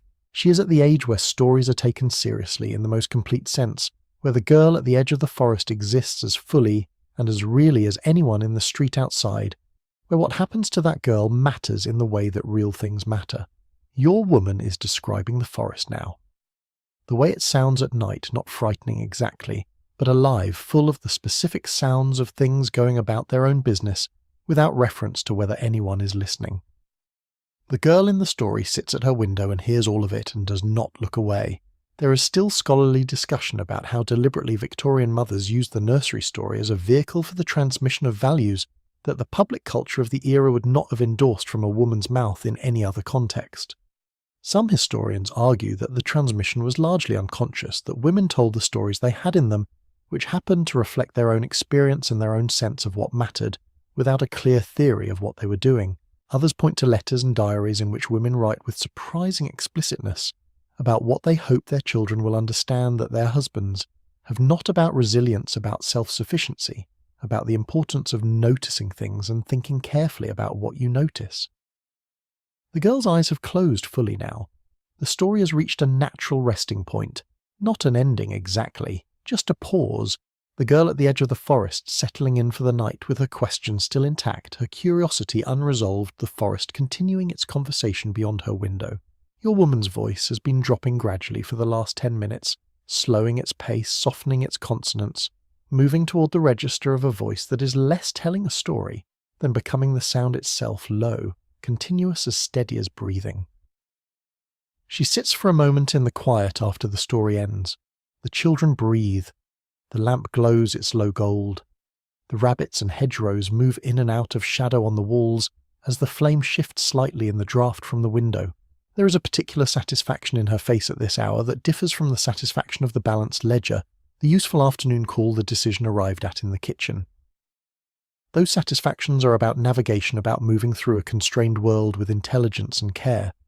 This one is about something more lasting, about the deposit made nightly in the most receptive minds available to her of everything she most wants to pass on. The girl at the edge of the forest will ask her questions tomorrow, and the night after, and the night after that.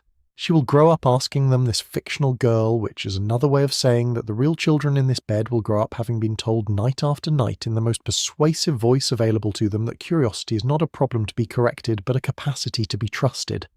She kisses them both, the boy first, then the girl, the lightest possible pressure of lips against a warm forehead. Then she rises, adjusts the blanket one final time and turns the lamp down to its lowest setting until the room is lit by almost nothing, just the faint ember glow of the banked fire just enough warmth and light to hold the dark at bay without quite keeping it out. She closes the nursery door behind her with the soft click of someone who has done this 10,000 times, and means to do it 10,000 more. The house has reached its deepest quiet now, not the quiet of early evening provisional and waiting, nor the quiet of midnight with its occasional interruptions, a coal settling a door somewhere, the distant sound of the last carriage on the street. This is the quiet that comes after all of that, the quiet that belongs to the small hours when the city itself has finally fully let go. The clock in the corridor has just marked 2. Its chime dissolves into the air and leaves behind a silence so complete. It has a texture, a slight pressure against the ears, the way very deep water has pressure. She's alone in the bedroom. This is not unusual. It has been the arrangement for some time, separate rooms, the Victorian middle-class convention that presented itself as a matter of propriety and practicality, and was in this particular household something rather more deliberate than either. The room is hers in a way that no other room in the house fully is. Not the morning room with its ledger and its hidden tin which belongs also to the business of the household. Not the nursery which belongs to the children. Not the drawing room which belongs in its way to everyone who has ever sat in it and been performed at. This room belongs to her, and at this hour, in this quiet, she inhabits it differently than she inhabits any other space. She's standing at the washstand. The mirror above it is small oval in a plain wooden frame, and in the candlelight it returns a reflection that is softer and less defined than the daytime mirror, the features blurred slightly at their edges, the whole image flickering gently with the movement of the flame. She's looking at herself with the particular attention of someone who is not admiring or criticizing, but simply observing, taking an inventory perhaps of the face that exists when no one is watching it perform anything. The nightly ritual is unhurried. She has nowhere to be. There is no schedule for this hour, no obligation waiting at its end. She unpins her hair with the slow automatic pleasure of someone releasing a long-held tension, and it falls in a way that it is never permitted to fall during the day, loose, slightly tangled at the ends, belonging to no arrangement. She runs her fingers through it once from crown to ends, with the uncomplicated satisfaction of a gesture done for no one's benefit but her own. Here is a well-documented fact about Victorian women's private domestic rituals. The nightly process of undressing and preparing for sleep in the Victorian era was considerably more elaborate than its modern equivalent, and for many women it represented a genuine daily transition, not just from dressed to undressed, but from public self to private self, a boundary as real as any room in the house. The unpinning of hair alone for a woman whose daytime hair required an hour to arrange was a significant physical event. The removal of the corset that most discussed and most contested of Victorian garments was for women who wore tightly laced versions an experience of bodily release that several Victorian women's diaries describe with a directness bordering on the sensual. She has removed the corset. It sits on the chair beside the window with the deflated authority of a garment that has spent the day doing structural work and has been relieved of duty. She stands for a moment in her chemise in the candlelight, her posture changed, not collapsed, not slovenly, but different. The posture of a body no longer required to present a particular silhouette to the world, settling into its own natural arrangement. Here is a curious detail about Victorian women's nighttime rituals that historians find consistently interesting. The application of various preparations to the face and hands before sleep was a widely practiced but rarely publicly acknowledged part of Victorian women's lives. Beauty preparations occupied an ambiguous position in the era's moral economy. Vanity was a vice, but a wife's obligation to maintain an appearance pleasing to her husband was a duty, and the line between the two was navigated with a characteristic Victorian ingenuity for making contradictory requirements coexist without visible strain. The preparations themselves were sometimes purchased, sometimes homemade from recipes circulated through exactly the kind of informal female networks you have been observing all day, beeswax and rosewater glycerin and cucumber preparations, whose ingredients would have been familiar in any Victorian kitchen, and whose purposes were kept strictly within the bedroom. She's at the nightstand now. She opens a small pot white porcelain no label, and applies its contents to her hands with the methodical care of a nightly practice, working it into the skin between her fingers, around her knuckles, up her wrists. The smell of it reaches you across the room, faintly floral, something waxy beneath it, the smell of a preparation made from ingredients chosen for their efficacy rather than their elegance. There is still some scholarly discussion about what Victorian women's private rituals meant within the broader context of their constrained lives. Some historians describe them as a form of self-care, in the most modern sense a daily practice of attending to the self that counterbalanced the relentless outward orientation of the Victorian wife's public existence. Others are more cautious, noting that many of these rituals were themselves directed toward maintaining an appearance for others, and therefore difficult to characterize as purely autonomous acts. The most nuanced readings tend to suggest that both were true, that the private ritual served simultaneously as genuine self-attention and as preparation for the next day's performance, and that the Victorian wife had long since stopped experiencing these as contradictory purposes. The candle has burned to its last inch. She does not replace it. She has timed this as she times most things with a precision that looks like habit, but is in fact the accumulated expertise of years. The room will be dark in a few minutes and she will be ready for the dark when it arrives. She moves to the window, draws back the curtain an inch with one finger and looks out at the street below. At this hour it is entirely empty, the pavement gleaming faintly with the moisture of a fog that came in after midnight. The gas lamp at the corner reduced by it to a soft diffused glow, the houses opposite dark and sealed and keeping their own counsel. She stands here for a moment as she does most nights, looking at the city in its sleep. It occurs to you watching her that this is the moment in her day that most purely belongs to her, not the leisure hour with its purposeful skimming, not the kitchen table with Mrs. Holt and its useful alliance, not even the blue hour at the writing desk which is directed even in its privacy towards something outside herself. This, the loose hair, the released body, the single inch of curtain, and the sleeping city beyond it, this belongs to nothing and no one. It is not productive. It is not strategic. It is simply her at the end of her day existing without purpose or performance in the room that is most fully hers, the candle gutters. She lets the curtain fall.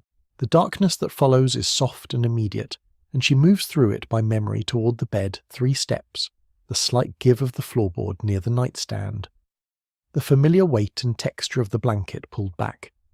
She settles into the bed with the ease of someone arriving somewhere they have been all day making their way toward. The street outside is perfectly still.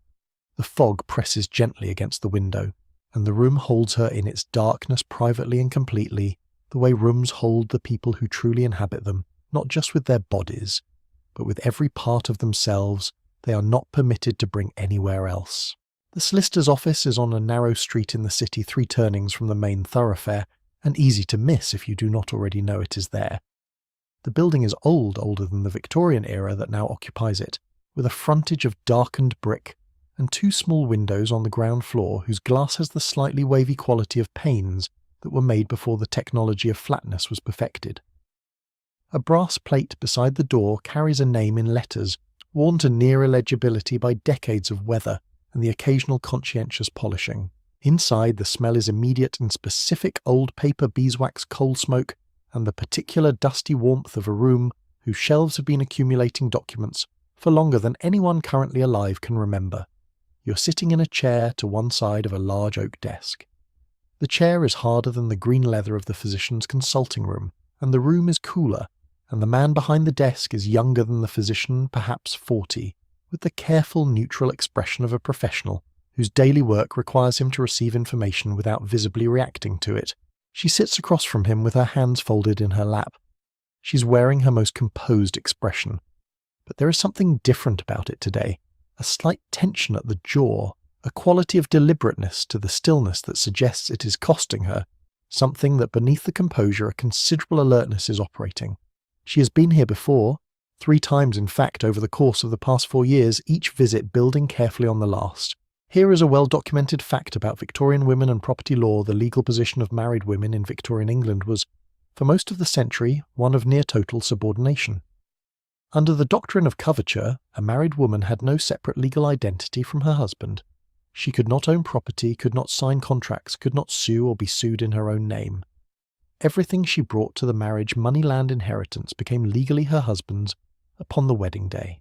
The Married Women's Property Acts of 1870 and 1882 began to dismantle this structure, the 1882 Act in particular, granting married women the right to own and control property in their own name. But legislation and reality maintained, as they often do, a significant distance from each other, and the practical navigation of the new legal landscape required both knowledge and assistance that most women did not automatically possess. The solicitor opens a folder on the desk before him. Inside you can see several documents, some handwritten, some printed, covered in the dense, careful typography of legal language. He turns one of them to face her and indicates a line near the bottom of the page with a precise tap of his finger. She leans forward, reads, sits back. Here is a curious detail that legal historians find consistently interesting about this period. In the years immediately following the 1882 Act, a small but notable number of women sought legal advice about how to structure their financial affairs in ways that took maximum advantage of the new provisions. Some were wealthy women with significant assets to protect, but others were women of more modest means, middle-class wives with small inheritances or earnings from the kind of quiet, semi-invisible, income-generating activities that Victorian women engaged in without it being spoken of openly.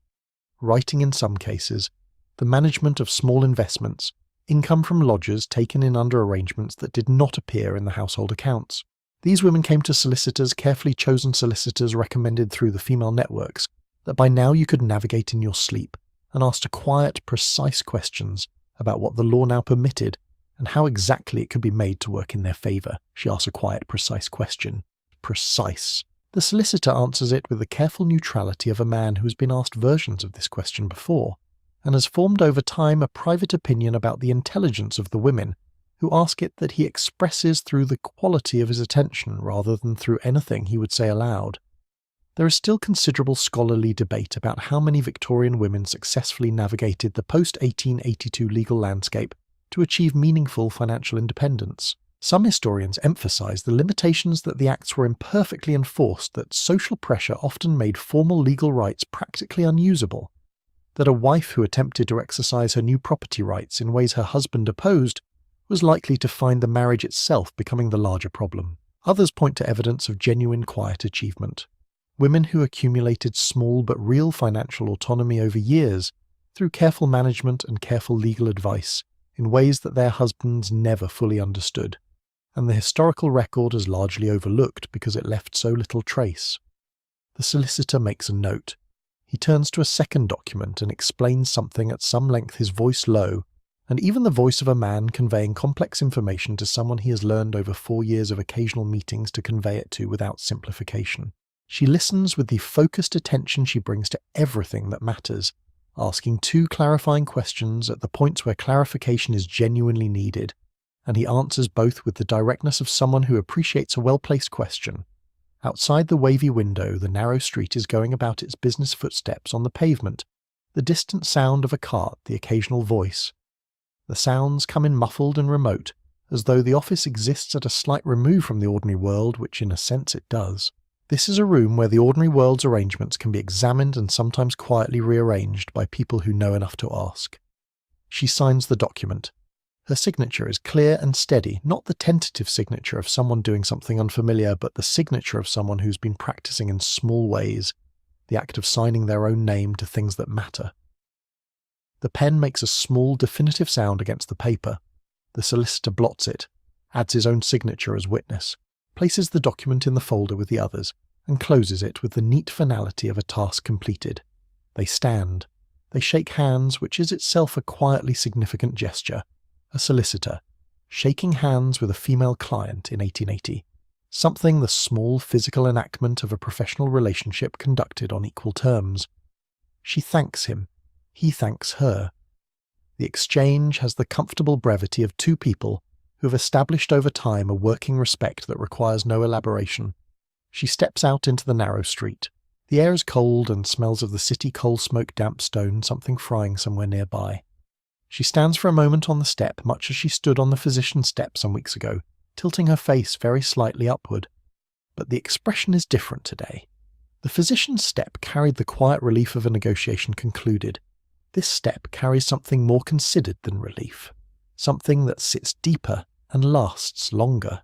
The feeling, and she allows herself to feel it fully here on this step before the composure resettles and she turns back toward the street, and the afternoon and the household that awaits her is the feeling of something secured. Small, perhaps. Partial, certainly. Arrived at through years of patience and careful preparation, and the steady accumulation of knowledge that nobody handed her, that she assembled herself from solicitors' offices and women's conversations and legal pamphlets, read by candlelight in a bedroom that is the most fully hers of all the rooms in her house, but secured, real, hers. She steps down from the solicitor's step and turns into the narrow street, her boots making their precise sound on the wet pavement, her posture carrying its familiar composed authority. Behind her in the office that smells of old paper and beeswax, a folder sits in a filing cabinet among hundreds of other folders. Its contents would not appear remarkable to anyone who did not know what questions to ask of them, but to the woman walking away down the narrow street, they represent something she has been building toward for 4 years, quietly, carefully, one meeting at a time in the space between what the law permitted and what the world expected, which is the same space you have come to understand where she has always done her most important work. The dining room in the evening has a quality that no other room achieves at no other hour. The candles have been lit, 6 of them in the silver candelabra that occupies the centre of the table, their flames standing very still in the windless air, each one casting a small warm circle that overlaps with the next to produce a continuous band of soft light running the length of the white tablecloth. Beyond that band the room recedes into shadow. The dark wood of the sideboard, the curtains drawn against the night, the framed portrait above the fireplace, reduced to a suggestion of a face in a suggestion of a frame. The fire burns steadily.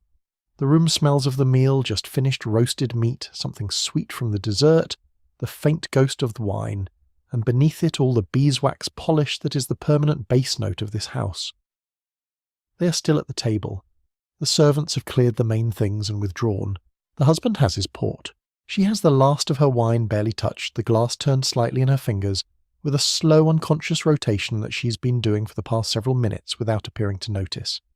They are talking, or rather he is talking and she is listening, which is a different thing though. From across the room it might be difficult to distinguish the two. He is describing something that happened today, a matter of business, a conversation with a colleague, some difficulty involving a third party whose judgment he finds wanting. His voice has the comfortable momentum of a man accustomed to an attentive audience, and he occupies his end of the table with the physical ease of someone entirely at home in the role of speaker. His hands move slightly as he talks. He refills his glass without interrupting his sentence. She listens. Her face is turned toward him with the precise degree of attentiveness that the situation requires, not so intent as to suggest she finds the matter urgent, not so neutral as to suggest she finds it tedious. Her expression is warm, interested, present. The candlelight is kind to it, softening the slight tension around the eyes that you have learned to notice, and then something happens that is so small, so precisely calibrated that you almost miss it. He makes an assertion. It is an assertion about the third party, about that person's motivations, their character, the reason they acted as they did. It is delivered with the confidence of a man who has reached a conclusion and considers the matter settled. And she, without changing her expression, without altering the quality of her attention by any perceptible degree, says nothing. The silence lasts perhaps 2 seconds. It is filled entirely with the small sounds of the room, the fire, the faint tick of the clock, the soft movement of candle flame. Then she asks a question. It is a mild question phrased with genuine-sounding curiosity about a detail of the situation he has described. He answers it. Continues. The conversation moves on, but you watched it, and you understand that the 2 seconds of silence and the mild question that followed it were not neutral. They were a complete sentence delivered in a language he has never learned to read. Here is a well-documented fact about communication and power in Victorian domestic life. Historians and linguists who have studied the private correspondence and diaries of Victorian women consistently note the extraordinary sophistication with which many women deployed silence, indirection, and strategic questioning as communicative tools. In a social environment where direct disagreement with a husband was at minimum considered impolite, and in some households actively dangerous, the ability to communicate opposition, doubt, or displeasure through means that could not be formally identified as any of those things was not a trivial skill. It was a survival skill developed over years, refined through daily practice, passed between women through observation and quiet instruction. He has moved on to a different aspect of the story. She's still listening. Her wine glass rotates slowly in her fingers. Here is a curious detail that social historians of the Victorian era love to mention. The dinner table was for Victorian middle-class couples, one of the primary arenas of marriage's actual negotiation. Not the drawing room, not the bedroom, but here over the remnants of a meal in the candlelight with the servants withdrawn.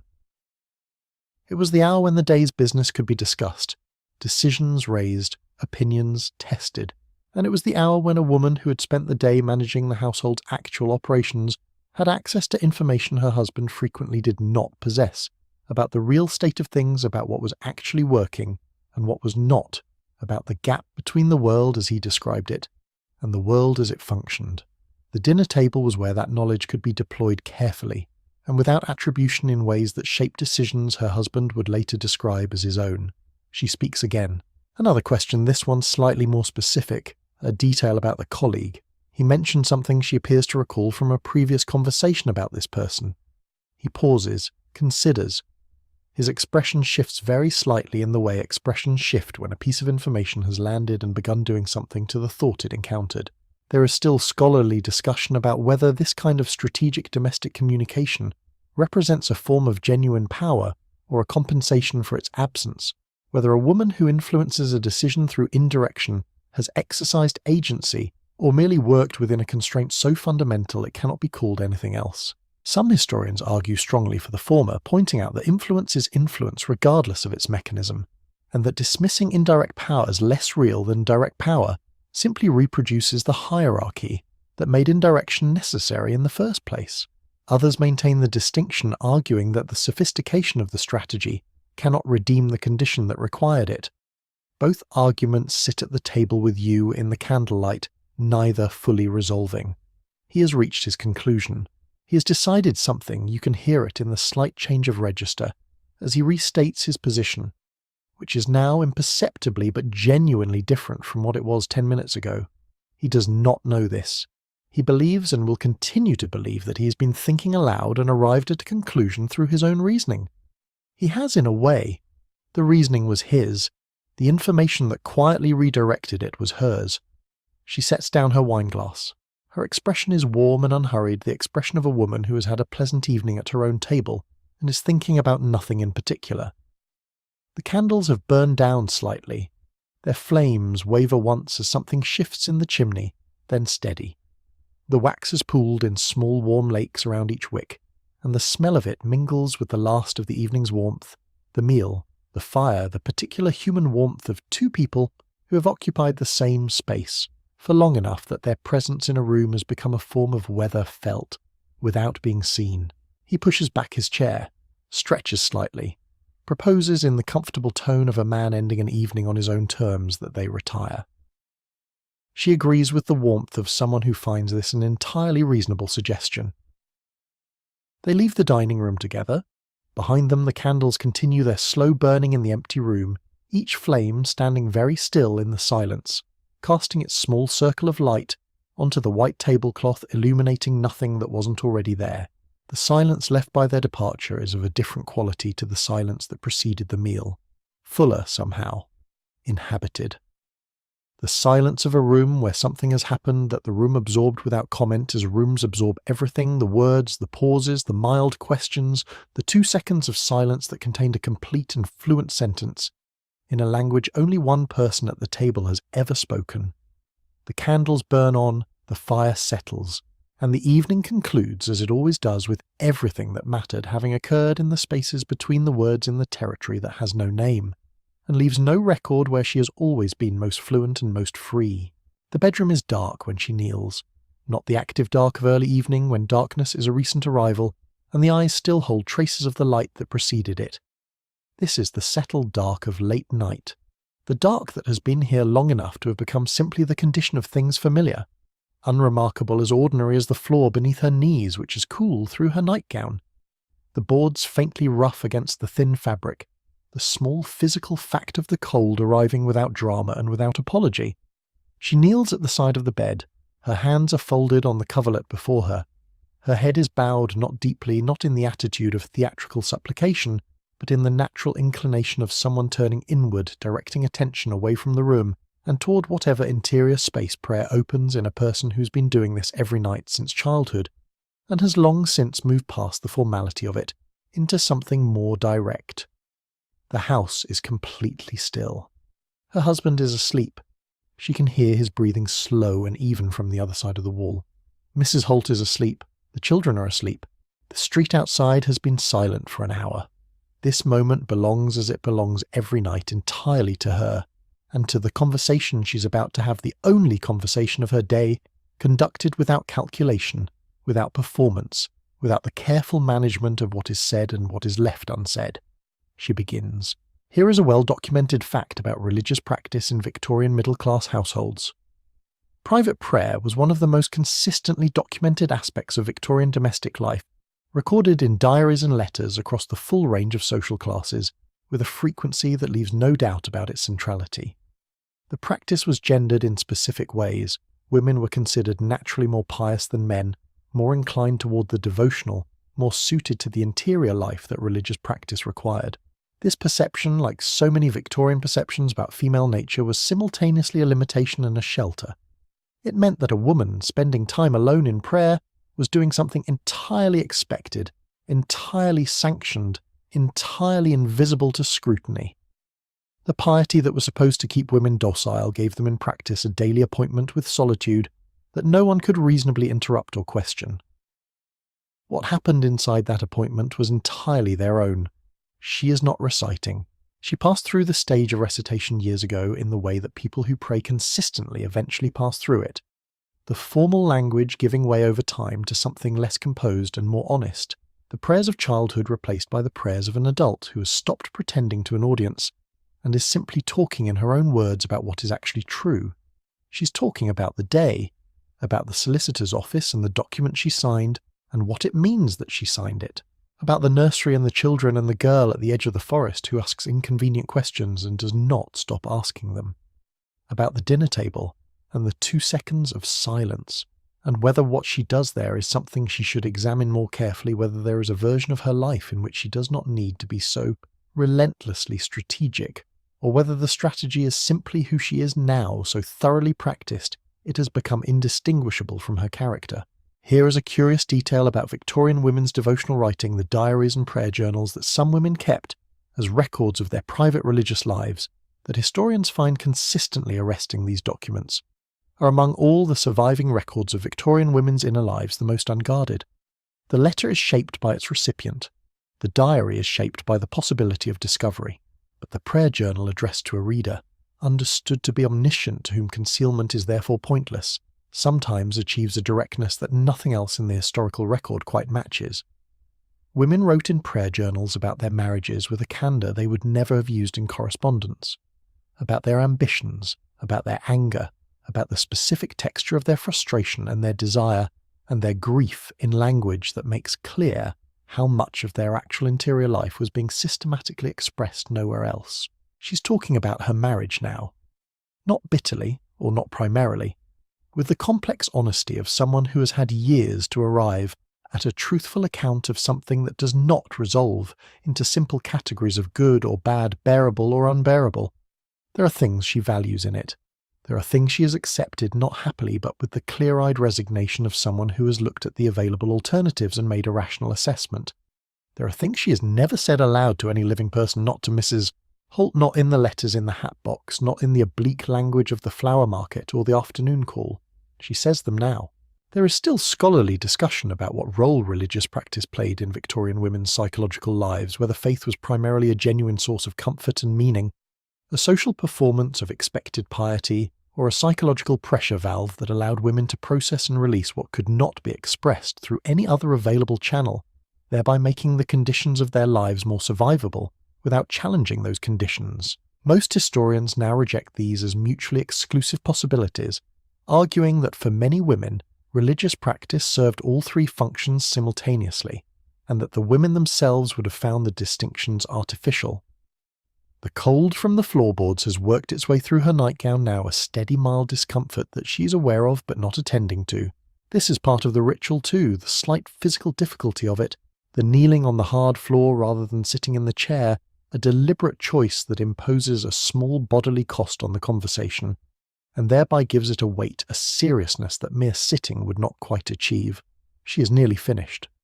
The conversation moves, as it always moves at its end, towards something quieter, away from the specific and the complicated toward the place where language begins to thin out and give way to something that is not quite language but is not quite silence either.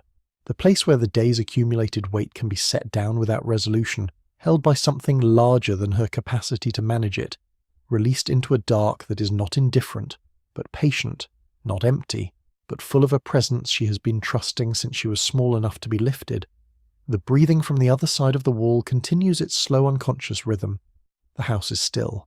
The cold holds its mild, steady pressure against her knees. She lifts her head, opens her eyes. The dark is the same dark it was when she closed them, but it feels different, slightly less dense, slightly more breathable. The way air feels after rain when the pressure has shifted and the world has released something it was holding. She rises slowly with a careful movement of someone whose knees are reminding her of her age in the way that cold floors and late hours will. She pulls back the coverlet and settles into the bed, the sheets cool at first, warming quickly around her. She arranges herself in the particular position she has slept in for years on her side, one hand beneath the pillow, the other resting on the coverlet above her. Her face turned toward the window's faint grey rectangle. The sounds of the house settle around her. The slow breathing through the wall, the faint tick of the corridor clock, the occasional barely audible creak of the building, adjusting itself in the cold, the way old buildings do at night, shifting their weight, with the small unconscious movements of something alive. She does not think now. The thinking is finished. The day is finished.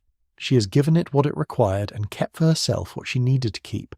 And now the night has the remainder, all the unresolved things, all the questions without answers, all the complexity that does not simplify, regardless of how carefully you attend to it. Let the night have it. The night is large enough. Her eyes close. Her breathing slows, gradually moving toward the rhythm of the house around her, the slow, deep, patient rhythm of things that have stopped performing and simply are. The dark holds everything gently, the cold at the window, the sleeping city beyond it. The woman breathing slowly in the warm bed, her hands still, her face at rest, carrying everything she carries and resting finally completely in the one conversation of her day that asked nothing of her in return. The night has reached its furthest point from morning. You know this, not from any clock. The corridor clock has not chimed for some time, and the silence around its absence has grown so complete that time itself seems to have paused, holding its breath in the way that the very deepest part of the night sometimes does, as though the world is gathering itself before the long turn back toward dawn. The bedroom is very dark. The window shows nothing but a faint, featureless grey. The fog has thickened since midnight, softening the gas lamp at the corner to a barely visible smudge of amber. And the street below is as invisible and as quiet as if it had never existed. She's asleep. You have watched her all day. You were in the drawing room when she rang the small brass bell, and the maid appeared within 30 seconds. You were at the flower market in the early morning mist when she selected rosemary and salvia and a single striped carnation, and paid without speaking more than was necessary. You were at the writing desk in the blue hour before dawn when she placed a folded letter in a pale blue hat box and did not seal it, because there was no address to write. You sat in the physician's consulting room in the solicitor's office, that smelled of old paper and beeswax in the church hall, with its yellow chrysanthemums and its 2 sets of accounts. You descended the back stairs to the kitchen that smells of coal smoke and boiled linen, and you sat at Mrs. Holt's table and watched 2 women speak to each other in the shorthand of 11 years of mutual trust. You were in the nursery when the children fell asleep to the story of a girl at the edge of a forest who asks inconvenient questions. You were at the dining table when 2 seconds of silence delivered a complete sentence in a language her husband has never learned to read. You were in this room at the washstand when she unpinned her hair and stood for a moment in the candlelight inhabiting her body as it actually is rather than as the day requires it to be presented. You have seen all of it, and now at the furthest point of the night you are beginning to understand what you have actually been watching. Here is a well-documented fact about Victorian women's history that sits beneath all the other facts holding them up. The historical record of women's lives in the 19th century is by its nature incomplete. It is incomplete because the systems of documentation that produced the record legal registers, financial accounts, published literature, official correspondence, were systems designed by and for the men who administered them, and they recorded women's lives primarily at the points where those lives intersected with male interests and male concerns. What they did not record, the hidden tin, the folded letter, the adjusted figure in the church hall, accounts the 2 seconds of silence at the dinner table was not recorded because it was designed not to be. The invisibility was not accidental. It was the point. She turns slightly in her sleep. The coverlet shifts. Her breathing continues its slow, even rhythm unhurried as tidewater. Here is a curious detail that every historian who has worked seriously with Victorian women's lives eventually arrives at. The more carefully you look, the more you find. The gaps in the record are not empty. They are full of exactly the kind of intelligence, agency, and quiet, persistent selfhood that the official record was not designed to contain. The women who hid their reading beneath their mattresses and their savings behind their inkwells and their real opinions inside 2 seconds of dinner-table silence were not absent from history. They were present in it in ways that history's official instruments were not calibrated to detect. You have been one of those instruments today. Recalibrated? The fog outside the window has not lifted. The amber smudge of the gas lamp pulses very faintly at the corner of the glass, not changing, just breathing the way light breathes when it has been reduced to its essence and has nothing left to perform. The room is very still. The clock in the corridor has resumed its quiet marking of the minutes each tick, arriving and dissolving in the deep silence like a stone dropped into still water. There is still and will perhaps always be scholarly discussion about what the secret lives of Victorian wives ultimately mean, whether they represent a genuine form of power or an adaptation to powerlessness, whether the women who navigated these hidden economies and informal networks were exercising agency, or simply surviving its absence, whether the story is ultimately one of resilience or of loss. These questions do not resolve. They are the questions that history keeps asking and keeps finding, that the answer is always both in proportions that vary by the woman and the decade and the particular combination of constraints and capacities that shaped each individual life. But there is something that sits beneath the debate, something simpler and more durable, and you have been in the presence of it all day without it being named. She is in every practical sense the one holding everything together. Not loudly, not in ways that appear in the household accounts or the parish records or the social columns of the newspapers, but in the ways that matter most, the ways that keep the household functioning, the children thoughtful, the servants loyal, the marriage navigable, the small emergency fund accumulating its quiet insurance against an uncertain future, in the ways that protect the people around her from consequences they are not aware of approaching, in the ways that require every single day more intelligence and more patience and more sustained attention than anyone in her life has ever acknowledged, because the acknowledgement would require seeing what has been carefully arranged to look like nothing at all. The candle guttered out some time ago. The fire is long since ash. The room exists now in its truest state, dark, quiet, intimate, holding its occupant in the uncomplicated way that rooms hold the people who belong to them. She breathes. The house breathes around her. And outside, beyond the fog and the amber smudge of the gas lamp, the city breathes too. All those rooms, all those houses, all those women at the furthest point of the night. Their days folded and set aside their hidden lives, resting in the dark beside them like faithful companions that have walked every step of the day without once being introduced. The night turns, slowly, imperceptibly, with the patience of something that has been doing this since before any of us arrived and will continue long after. The furthest point is behind you now. The long arc back toward morning has begun, though nothing yet shows it. Not in the fog, not in the sky, not in the room where she lies sleeping with her hand beneath the pillow and her face turned toward the window. But the turn has happened. You can feel it the way you sometimes feel the moment a tide changes before any visible evidence confirms it. Something in the quality of the silence, something in the air's faint shift toward the particular coolness that precedes dawn. Rest now. You have walked a long way today through rooms that smelled of beeswax and coal smoke and old paper and talcum powder and the cold mineral clarity of an autumn park. You have sat in chairs that carried the warmth of many previous occupants. You have learned a language of flowers and a language of silence and a language of folded letters addressed to no one, and you have learned to read the 2 seconds of quiet that contain more than most people say in a year. It is enough for one night. It is more than enough. Let the fog hold the city. Let the gas lamp keep its amber watch at the corner. Let the corridor clock mark its patient increments toward a dawn that is coming, that is always coming, that has never once failed to arrive. And let the woman in the bed sleep deeply and completely, carrying into her dreams everything she carried through her day, the intelligence, the patience, the quiet and extraordinary capability that she deployed in every room of this house and every room of the world she moved through without a single person stopping to say, "I see what you are doing. I understand how much it costs. I know what it is worth." You see it. You understand it. You know. The room is very still now. The fog presses gently against the window, soft and grey and unhurried, muffling the world outside into a quiet so complete it has become indistinguishable from peace. You're still here in this room in this house at this hour, but you are also somewhere else now, somewhere softer, somewhere the distinctions between rooms and hours and centuries are beginning to lose their edges. Think of all the women you have followed today. The one at the flower market in the early morning mist, her basket on her arm, her fingers selecting rosemary with deliberate care. The one at the kitchen table with Mrs. Holt exhaling the breath she's been holding since morning. The one in the nursery, her voice dropping gradually toward the register of sleep itself, telling the story of a girl who keeps asking questions. They are all the same woman. They are all different women. They are all in some quiet and uncelebrated way you, or someone you know, or someone whose hands shape the world you inhabit without their name being attached to any of it. The fog outside is very soft, the room is very warm. Your breathing has slowed without your noticing, settling into the rhythm of the house around you, deep unhurried, the breathing of something that has set down its work for the night and found in the setting down a rest that is complete. Let your thoughts soften now. Let the flower market dissolve into its own mist. Let the ledger close, the letters fold themselves, the nursery lamp turn down to its lowest glow.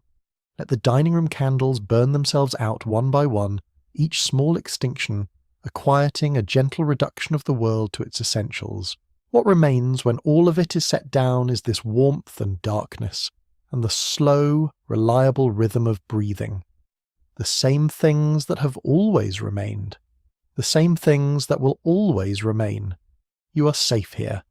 The night holds you, as it has held everyone who has ever lain in the dark at the furthest point between one day and the next, uncertain of the future and certain of this, that the dark is not empty, that the silence is not absence, that the unseen and the unrecorded and the unacknowledged are not therefore unreal. They are the most real things there are. Your eyes are heavy now. The thoughts that were moving through your mind a few minutes ago have slowed to something less like thinking, and more like the feeling of thoughts, impressions, textures, the warmth of a kitchen, the smell of old paper, the particular amber of a gas lamp in fog. Let them go. You do not need to hold them. The woman in the bed is sleeping. The house is sleeping. The city beneath its fog is sleeping. And you at the end of this long, quiet, extraordinary day are sleeping too, carried gently down into the deep rest that follows understanding the sleep that comes when you have paid the kind of attention that the world rarely asks for, and that matters always more than anyone knows. Good night, sleep well, the long day has ended,